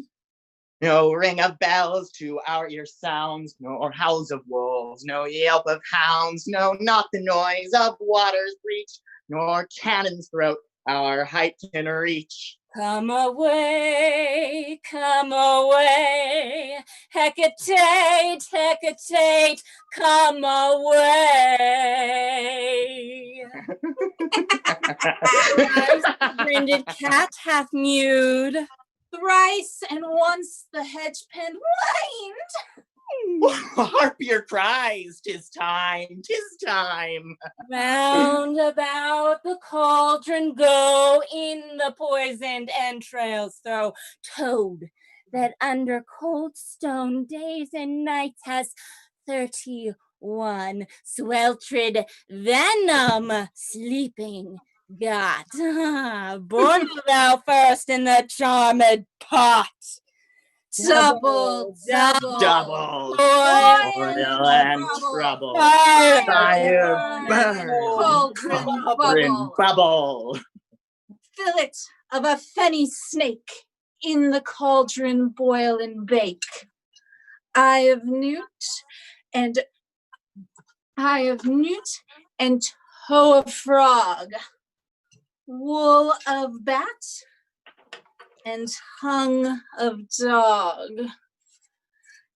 adder's fork and blind worm's sting, lizard's leg and howlet's wing, for a charm of powerful trouble, like a hell broth boil and bubble. Double, toil and trouble. Fire burn, cauldron bubble. Scale of dragon, tooth of wolf. Witch's mummy, maw and gulf of the raven, salt sea shark. Root of hemlock digged in the dark. Finger of birth strangled babe, ditch delivered by a drab. Make the gruel thick and slab. Add thereto a tiger's chaudron for the ingredients of our cauldron. Double, boil and trouble. Fire burn, cauldron bubble. Cool it with a baboon's blood, then the charm is firm and good. Actually, I have all of the witches. And y'all can jump in here. I'm dying to know, do y'all have a favorite cooking show? Well, Merlin has one that's a late night on a special channel. That's a Ooh, good yeah, one. Yes. He has the best spells. Hecate actually has a cooking YouTube channel now. I Really? just You have to send me the link. Yes, I definitely. You can Thank send me you. the link too. That'd be. So I got to check out the Merlin cooking show on the Secret Channel. Mm-hmm. And if one of y'all could send know me the password. Okay. Well, send it. Send it. I'd love to watch your recipe. Oh, and if you ever wanted to take like a secret lesson from Medea, like Medea, he's got some good stuff. Yeah. Excellent. This is excellent. Well, friends, thank you, and we will talk shortly. But first, you have some business at hand, I guess. Yes, very important. Which one? Apologies for not calling you by your true name, but which one for these purposes? Oh, well done. I commend your pain. Oh, well done. I commend your pains, and everyone shall share in the gains. And now, about the cauldron, sing like elves and fairies in a ring, enchanting all that you put in. Black spirits in white, red spirits in gray. Mingle, mingle, mingle, you that mingle may. Round, around, around, about, all ill come running in, all good keep out. Put in there's all, and rate the stench. Nay, here's 3 ounces of the red-haired wench. Round, around, around, about, all ill come running in, all good keep out. By the pricking of my thumbs, something wicked this way comes. Open locks, whoever knocks. How now? What do, you secret black and midnight hags? What is you do? A deed without a name. I conjure you by that which you profess. Howe'er you come to know it, answer me. Even till destruction sicken, answer me to what I ask you. Speak. Demand. We'll answer. Nay, if thou hadst rather hear it from our mouths, or from our masters. Call him. Let me see him. Pour in sow's blood that hath eaten her 9 pharaoh, grease that's wetting from the murderer's gibbet, throw into the flame. Come high or low, thyself an office, deathly show. Tell me, thou unknown power. She knows thy thought. Hear her speech, but say thou not. Macbeth, Macbeth, Macbeth. Beware, Macduff, beware the Thane of Fife. Dismiss me. Enough. Whate'er thou art, for thy good caution, thanks. Thou hast harped my fear aright, but one word more. Oh, she will not be commanded. Here's another, more potent than the first. Macbeth, Macbeth, Macbeth. Had I 3 ears, I'd hear thee. Be bloody, be bold and resolute, laugh to scorn the power of man, for none of woman born shall harm Macbeth. Then live, Macduff. What need I fear of thee? But yet I'll make assurance double sure, and take a bond of fate thou shalt not live, that I may tell pale heart in fear it lies, and sleep in spite of thunder. What is this? That rises like the issue of a king, and wears upon her baby brow the rounded top of sovereignty. Listen, but speak not to it. Be lion-mettled, proud, and take no care who chafes, who frets, or where conspirers are. Macbeth shall never vanquished be, until great Burnham Wood to high Dunsmain Hill shall come against him. That will never be! me! Who can impress the forest, bid the tree unfix his earthbound root? Sweet boatman's good, rebellious dead, rise never till the wood of burning rise in our high place. Macbeth shall live the lease of nature, pay his breath to time and mortal custom. Yet my heart throbs to know one thing. Tell me, if your art can tell so much, shall Banquo's issue ever reign in this kingdom? Seek to know no more. I will be satisfied! Deny me this, and an eternal curse fall on you! Let me know! What noise is this? Show! Show! Show his eyes and grieve his heart. Like shadows, so depart. Oh, thou art too like the spirit of Banquo. Down! The crown does sear mine eyeballs, and thy hair, and thou other gold brown brow. Thou is like the first, a third is like the former. Filthy hags, why do you show me this? A fourth, start eyes. Who will yet the line stretch on till the crack of doom? Another yet, a seventh. I'll see no more. And yet the eighth appears, who bears a glass that shows me many more. And some I see that two full balls and treble scepters carry. Horrible sight! Now I see 'tis true, for the blood-boltered Banquo smiles upon me and points at them for hers.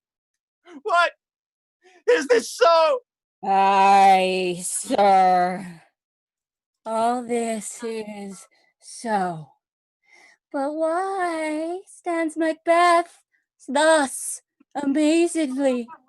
Come, siblings, cheer we up his thoughts. And to the best of my delights, I'll charm the air to give a sound while you perform your antic round, that this great king may kindly say our duty did his welcome pay. Where are they? Gone? Let this pernicious hour stand I accursed in the calendar. Come in, without there! What's your grace's will? Saw you the Wayward sisters? No, my lord. Came they not by you? 'Tis 2 or 3, my lord, that bring you word. No, indeed, my Macduff lord. is full. Seaton, just back one line, I believe. No, indeed, my lord. No, indeed, my lord. Infected be the air whereon they ride, and damned all that trust them. I did hear the galloping of horse. Who was came by? 'Tis 2 or 3, my lord, that bring you word. Macduff is fled to England. Fled to England? Aye, my good lord. Thou anticipates my dread exploits. The flighty purpose ne'er is o'ertook unless the deed go with it. From this moment, the very firstlings of my heart shall be the firstlings of my hand. And even now, to crown my thoughts with acts, be it thought and done, the castle of Macduff I will surprise. Seize upon Fife.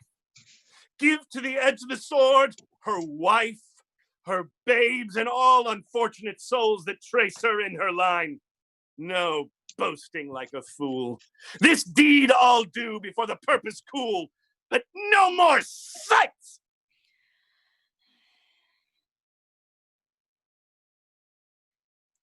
What?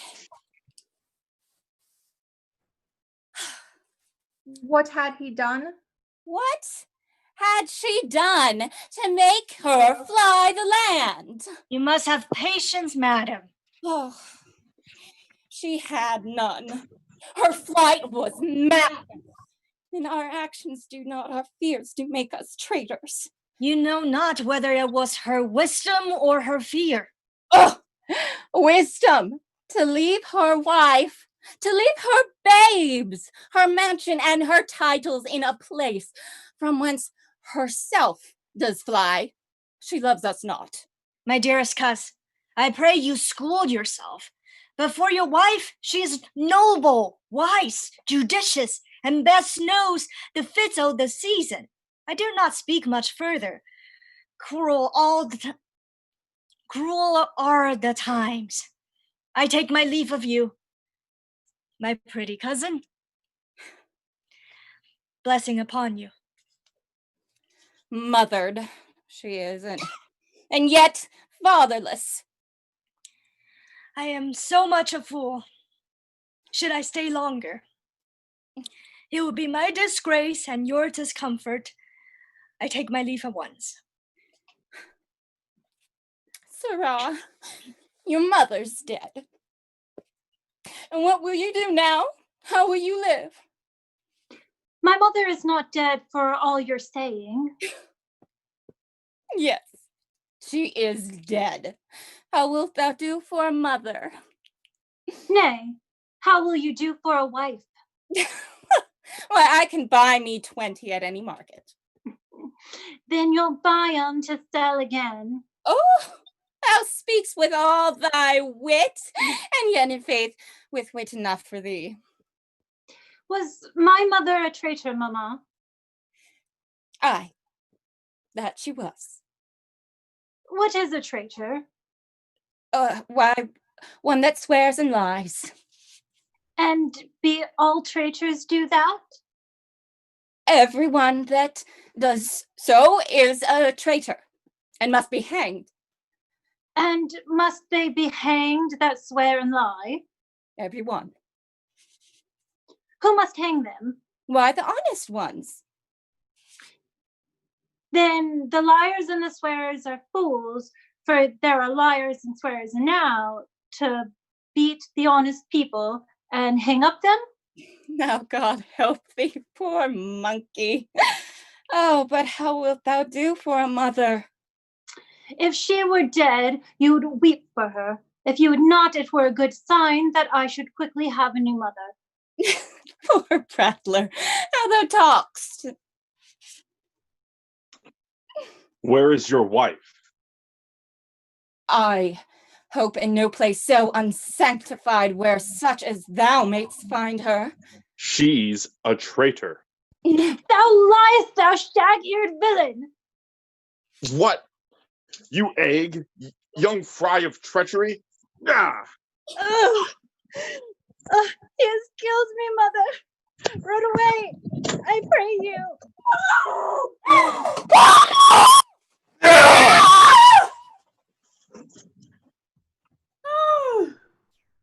Let us seek out some desolate shade, and there weep our sad bosoms empty. Now let us rather hold fast the mortal sword, and like good folk bestride our downfall birthed him. This tyrant, whose sole name blisters our tongues, was once thought honest. You have loved him well. He hath not touched you yet. I am young, but something you may discern of him through me, and wisdom to offer up a weak, poor, innocent lamb to appease an angry God. I am not treacherous. But Macbeth is. A good and virtuous nature may recoil, an imperial charge. But I shall crave your pardon. Angels are bright still, though the brightest fell. Though all things foul would wear the brows of grace, yet grace must still look so. Oh, I've lost my hopes. Let not my jealousies be your dishonors, but mine own safeties. You may be rightly just, whatever I shall think. No, bleed, bleed, poor country. Great tyranny, lay thou thy basis sure, for goodness dare not check thee. Wear thou thy wrongs, the title is afeard. Fare thee well, lady. I would not be the villain that thou think'st for the whole space that's in the tyrant's grasp, and the rich East to boot. Be not offended. I speak not as an absolute fear of you. I think our country sinks beneath the yoke. It weeps, it bleeds, and each new day a gash is added to her wounds. I think withal there would be hands uplifted in my right, and here from gracious England have I offer of goodly thousands. But for all this, when I shall tread upon the tyrant's head or wear it on my sword, yet my poor country shall have more vices than it had before, more suffer, and more sundry ways than ever, by her that shall succeed. What should she be? It is myself I mean, and whom I know, all the particulars of vice so grafted, that when they shall be opened, base Macbeth will seem as pure as snow, as the poor state esteem him as a lamb being compared with my confineless harms. Not in the legions of horrid hell can come a devil more damned in evils to top Macbeth.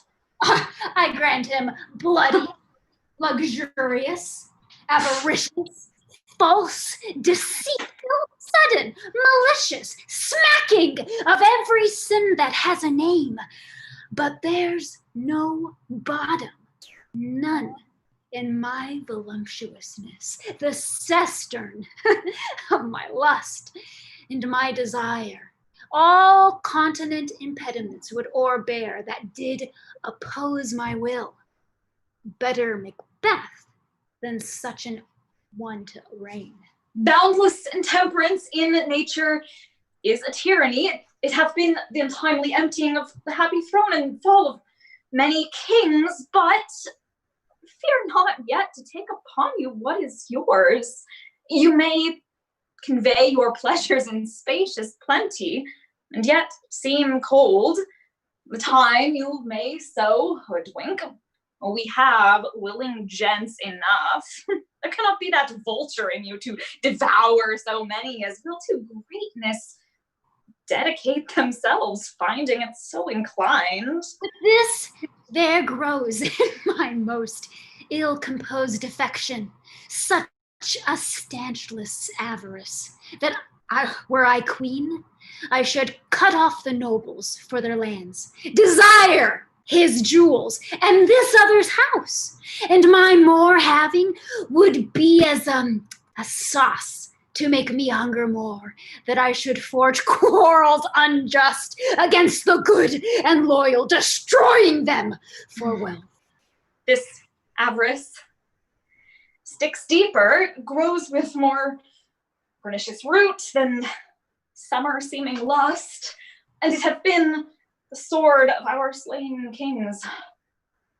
Yet do not fear, Scotland hath poisons to fill up your will of your mere own. All these are portable, with other graces weighed. I have none.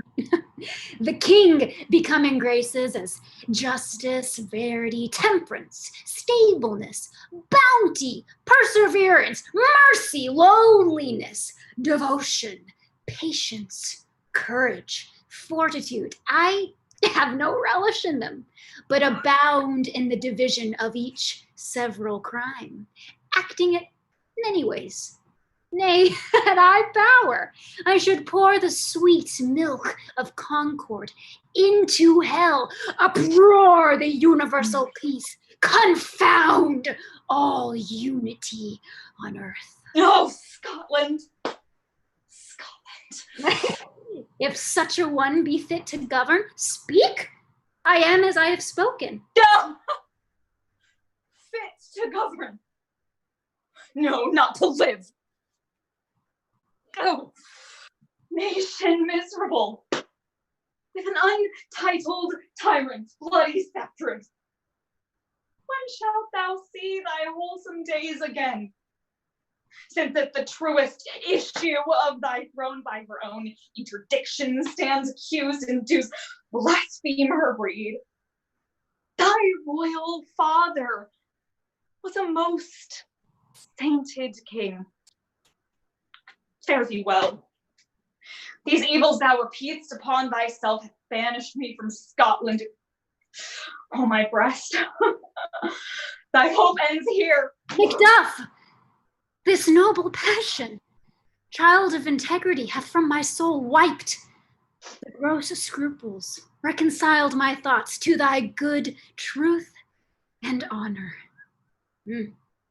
Devilish Macbeth, by many of these trains, hath sought to win me into his power, for even now I put myself in thy direction, and unspeak mine own detraction. Here abjure the taints and blames I laid upon myself for strangers to my nature. My first false speaking was this upon myself. What I am truly is thine and my poor country's to command, whither indeed, before they here approach, old seaward with 10,000 warlike men already at a point was setting forth, now will together, and the chance of goodness be like our warranted quarrel. Why are you silent? Such welcome and unwelcome things at once. 'Tis hard to reconcile. Oh, I see who comes here. Hey, stand Scotland where it did. Alas, poor country. What's the newest grief? That of an hour's age doth hiss the speaker, each minute teems a new one. How does my wife? Why, well. And my children? Well, too. The tyrant has not battered at their peace. No, they were well at peace when I did leave them. Oh, be not sluggard of thy speech. How goest? Now is the time of help. Your eye in Scotland would create soldiers, make our women fight to doff their dire distresses.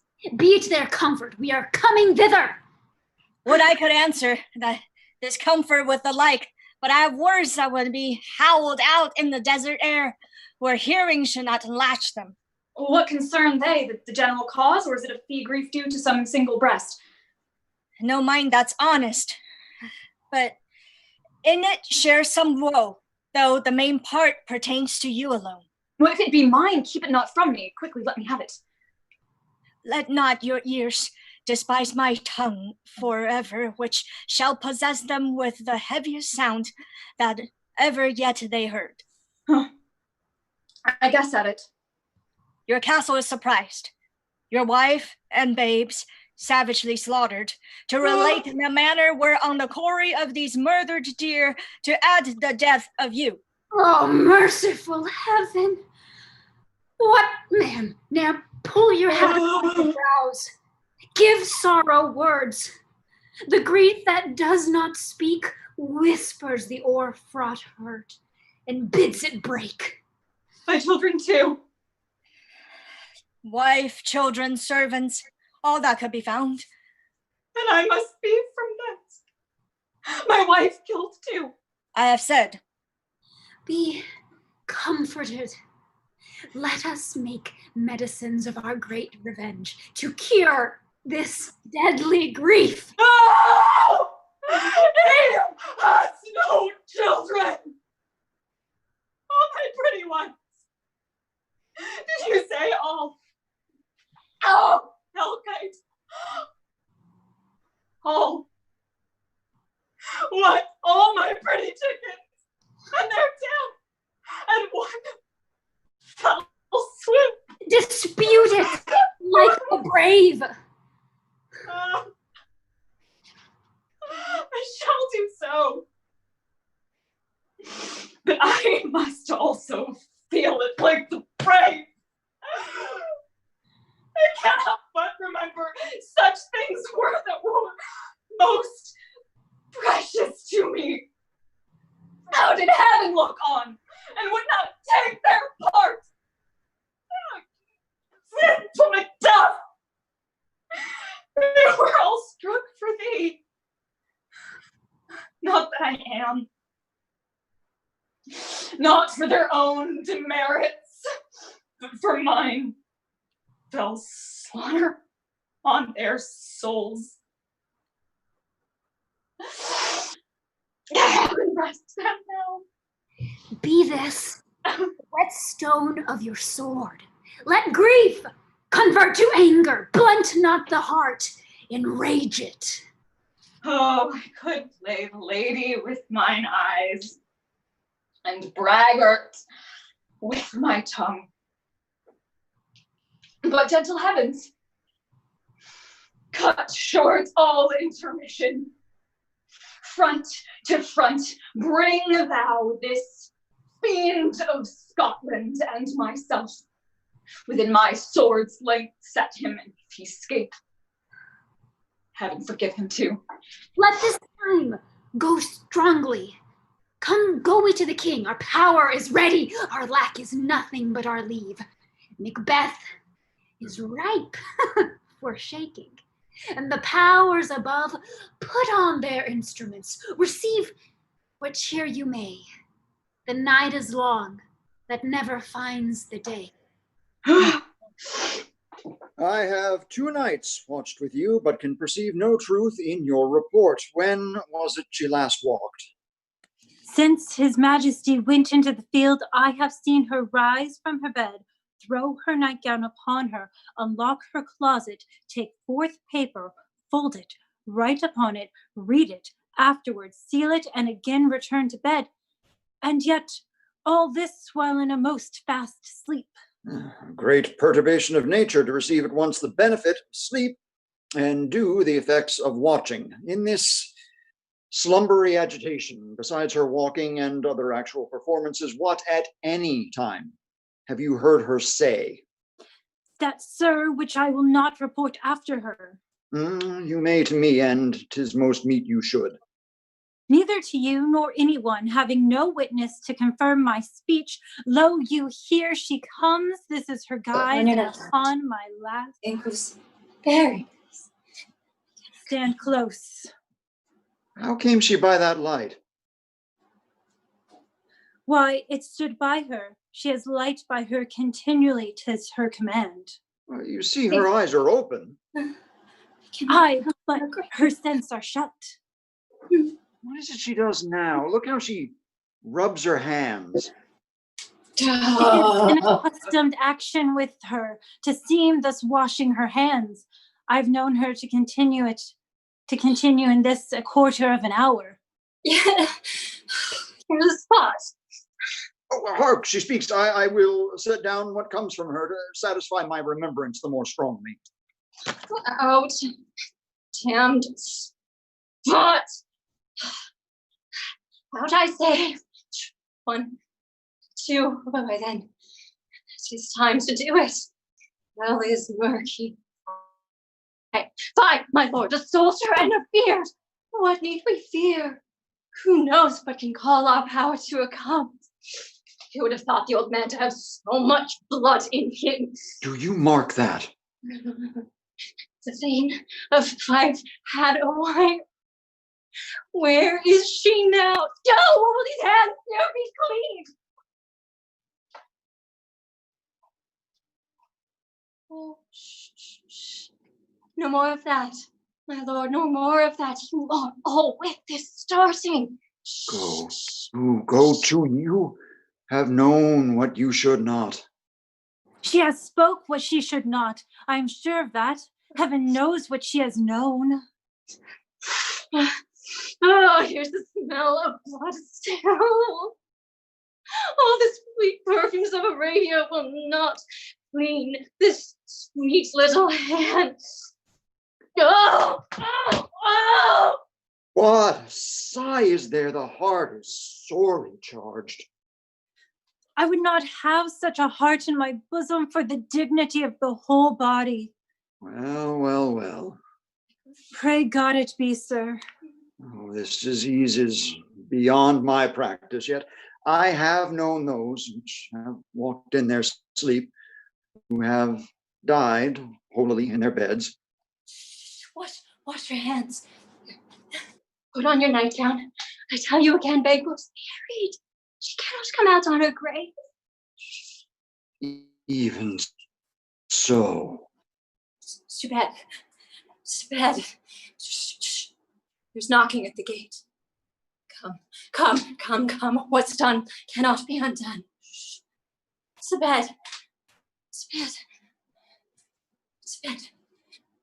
Will she go now to bed?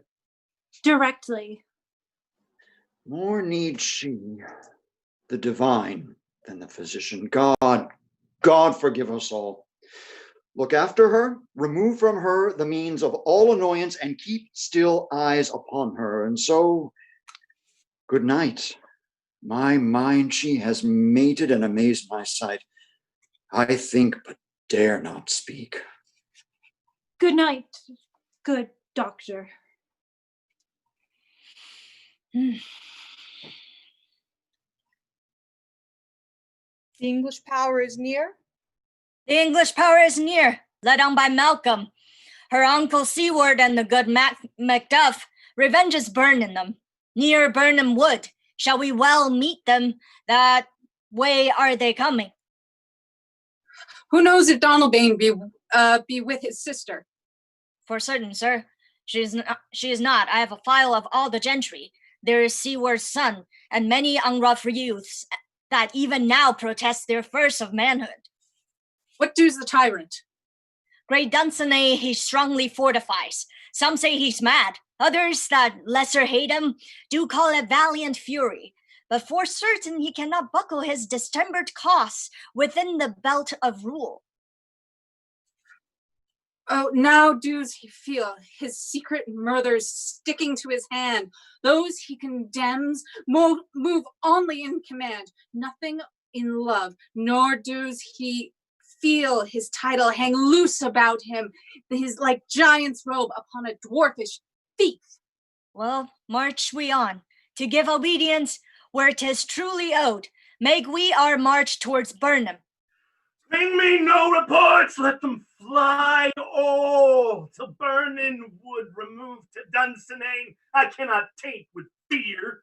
What's the girl? Malcolm! Was she not born of woman? The spirits that know all mortal consequences have pronounced me thus. Fear not, Macbeth. No one that's born of woman shall e'er have power upon thee. That fly, false thanes, and mingle with the English epicures. The mind I sway by, and the heart I bear shall never sag with doubt nor shake with fear. Satan! I am sick at heart when I behold Satan! I say, this push will cheer me ever or deceit me now. I have lived long enough. My way of life is fallen into the sear, the yellow leaf, and that which should accompany old age as honor, love, obedience, troops of friends I must not look to have, but in their stead, curses, not loud but deep, mouth honor, breath, which the poor heart would fain deny and dare not. Satan! What's your gracious pleasure? What news more? All is confirmed, my lord, which was reported. I'll fight till from my bones the flesh be hacked. Give me mine weapon. 'Tis not needed yet. I'll put it on! Send out more horses! Scur the country round! Hang those that talk of fear! Give me mine weapon! How does your patient, doctor? Not so sick, my lord, as she is troubled with thick coming fancies that keep her from her rest. Oh, cure of that. Canst thou not minister to a mind diseased? Pluck from the memory of rooted sorrow, raise out the written troubles of the brain, and with some oblivious antidote cleanse the stuffed bosom of that perilous stuff which weighs upon the heart? Therein the patient must minister to himself. Throw physic to the dogs, I'll none of it. Come, put my weapon on, give me my staff. Seton, send out. Doctor, the thanes fly from me. Come, sir, dispatch! If thou couldst, doctor, cast the water of my land, find her disease, and purge it to a pristine and sound health, I would applaud thee to the very echo. Be not afraid of death in vain, till Burning Forest come to Dunsinane. Were I from Dunsinane away, clear prophet again, should hardly draw me here. Cousins, I hope the days are near at hand that chambers will be safe. Doubt it, nothing. What wood is this before us? The wood of Vernon. Let every soldier hew him down a bow and bear it before him. Thereby shall we shadow the numbers of our host and make discovery in air and report of us. Shall be done.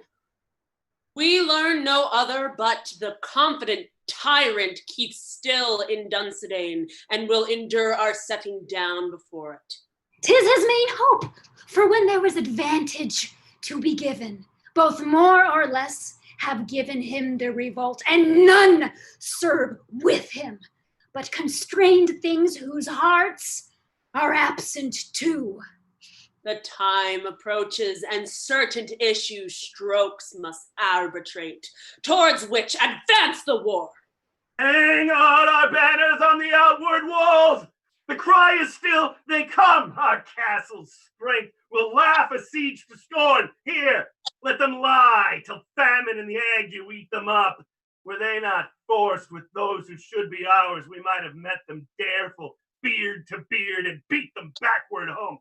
What is that? What is that noise? It is the cry of women, my lord. I have almost forgot the taste of fears. The time has been, my senses would have cooled to hear a night shriek, and my fell of hair would a dismal treatise rouse and stir as if life were in it. I have supped full with horrors, direness familiar to my slaughterous thoughts cannot at once start me. Wherefore was that cry? The queen, my lord, is dead. She should have died hereafter. There would have been time for such a word.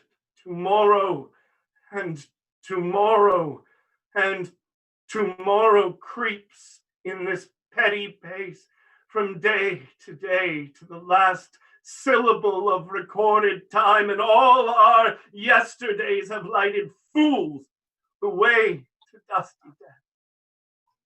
Out, out, brief candle life's but a player that struts and frets his hour upon the stage, and then is heard no more. It is a tale told by an idiot, full of sound and fury, signifying nothing. Thou comest to use thy tongue, thy story quickly. Gracious my lord, I should report that which I say I saw, but know not how to do it. Well, say, dog. I looked toward Vernon, and anon methought the wood began to move. Liar and snake! Let me endure your wrath, if it be not so.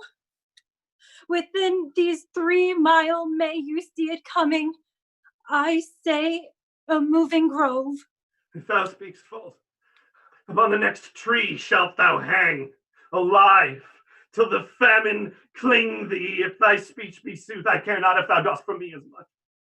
I pull in resolution and begin to doubt the equivocation of the fiend that lies like truth.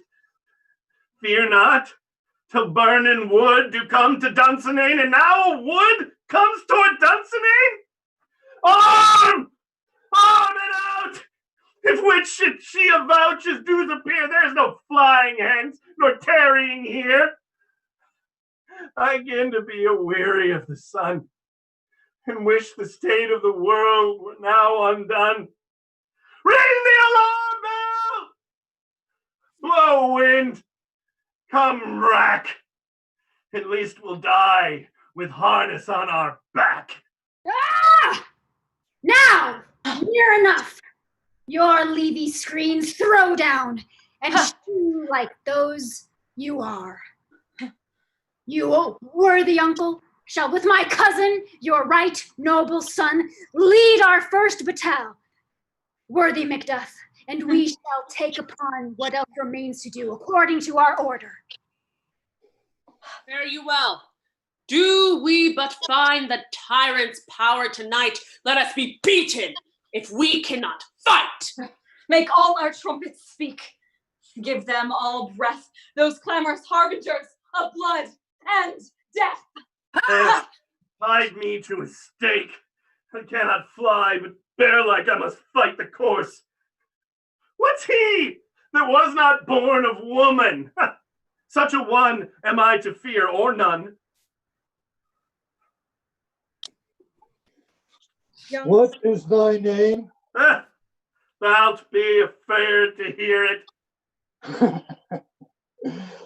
No. Though thou callest thyself a hotter name than any name in hell. My name's Macbeth. The devil himself could not pronounce a title more hateful to mine ear. No, nor more fearful. Thou liest, a bored tyrant. With my sword, I'll prove the lie thou speakest.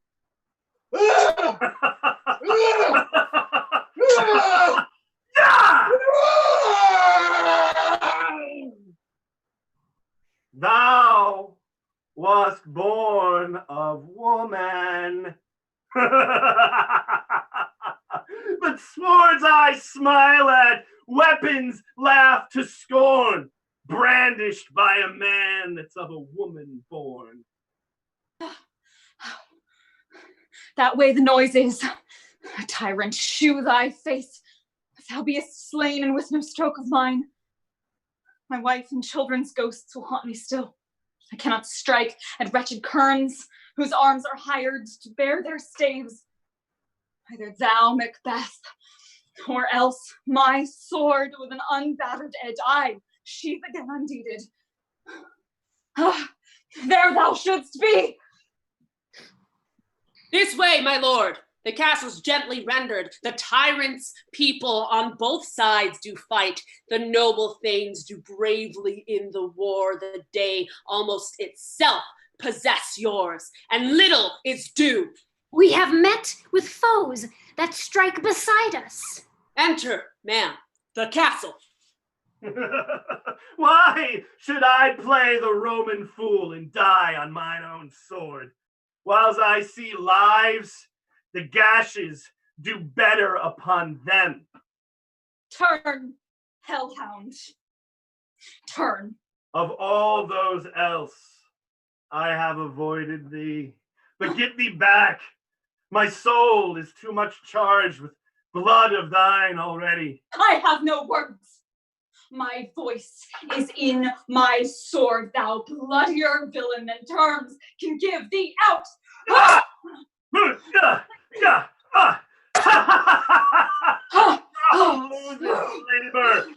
Thou may as easy the entrenching air with thy keen sword impress as make me bleed. Let thy blade fall on vulnerable crests.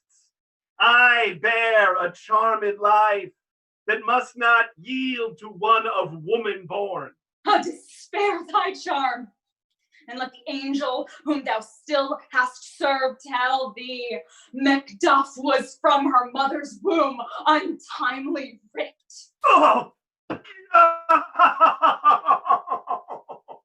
Accursed be the tongue that tells me so, for it hath cowed my better part of man. If these juggling fiends be no more believed and palter with us in a double sense to keep our word of promise to our ear and break it to our hope, I'll not fight with thee. Oh, then yield, thee coward, and live to be the shoe and gaze of the time. We'll have thee, as our rarer monsters are, painted upon a pole, and under writ, here you may see the tyrant. I will not yield to kiss the ground before young Malcolm's feet, and now be baited with the rabble's curse. Though burning wood do come to Dunsinane, and thou opposed, being of no woman born, yet I will by the last. Lay on, Macduff, and damned be her that first cries, hold, enough! Oh, ah, ah, ah, oh. I would the friends we miss were safe arrived. Some must go off, and yet by these I see so great a day as this is cheaply bought. Macduff is missing, and your noble son. Your son, my lord, has paid a soldier's debt. He only lived but till he was a man, the which no sooner had his prowess confirmed where he fought, but like a man he died. Then he is dead? Aye, and brought off the field. Your cost of sorrow must not be measured by his worth, for then it hath no end. Had he hurt his before? Aye, on the front. Then, why then, God's shoulder be he, as I had many sons, as I have heirs, and I would not wish them to be a fairer death, as he, his knell is knolled. He's worth more sorrow, and that I'll spend for him. He's worth no more. They say he parted well and paid his score, and so God will be with him. Here comes the new cohort.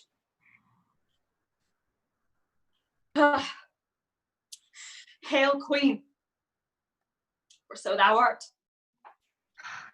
Behold where stands the usurper's head, cursed head. The time is free. I see thee compassed with thy kingdom's pearl, that speak my salutation in their minds, whose voices I desire aloud with mine. Hail, Queen of Scotland! Hail, Hail, Queen of Scotland! We shall not spend a large expense of time before we reckon with your several loves and make us even with you. My thanes and kinsmen henceforth be earls, the first that ever Scotland in such an honor named. What's more to do? Which would be planted newly with the time, as calling home our exiled friends abroad, that fled the snares of watchful tyranny, producing forth with cruel ministers of this dead butcher and his fiend-like queen, who, as 'tis thought, by self and violent hands took off her life. This, and what needful else that calls upon us, by the grace of grace, we will perform in measure, time, and place. So thanks to all at once, and to each one whom we invite to see us crowned at Scone. The Tragedy of Macbeth. Thank you so much to all of you joining us here this evening. If you haven't had a chance yet, please do drop a couple virtual ducats in our virtual buckets. We really appreciate the donations. It helps us to keep doing this work, bringing Shakespeare to you. If now's not the time for you, quite all right. We just thank you for being here with us this evening. And we hope you'll join us again tomorrow evening for As You Like It. Right here where you're watching now is a great place, right at 6 o'clock. And then we'll have our next weekend's schedule as well posted up on our website, our Facebook pages, wherever you get your theater news.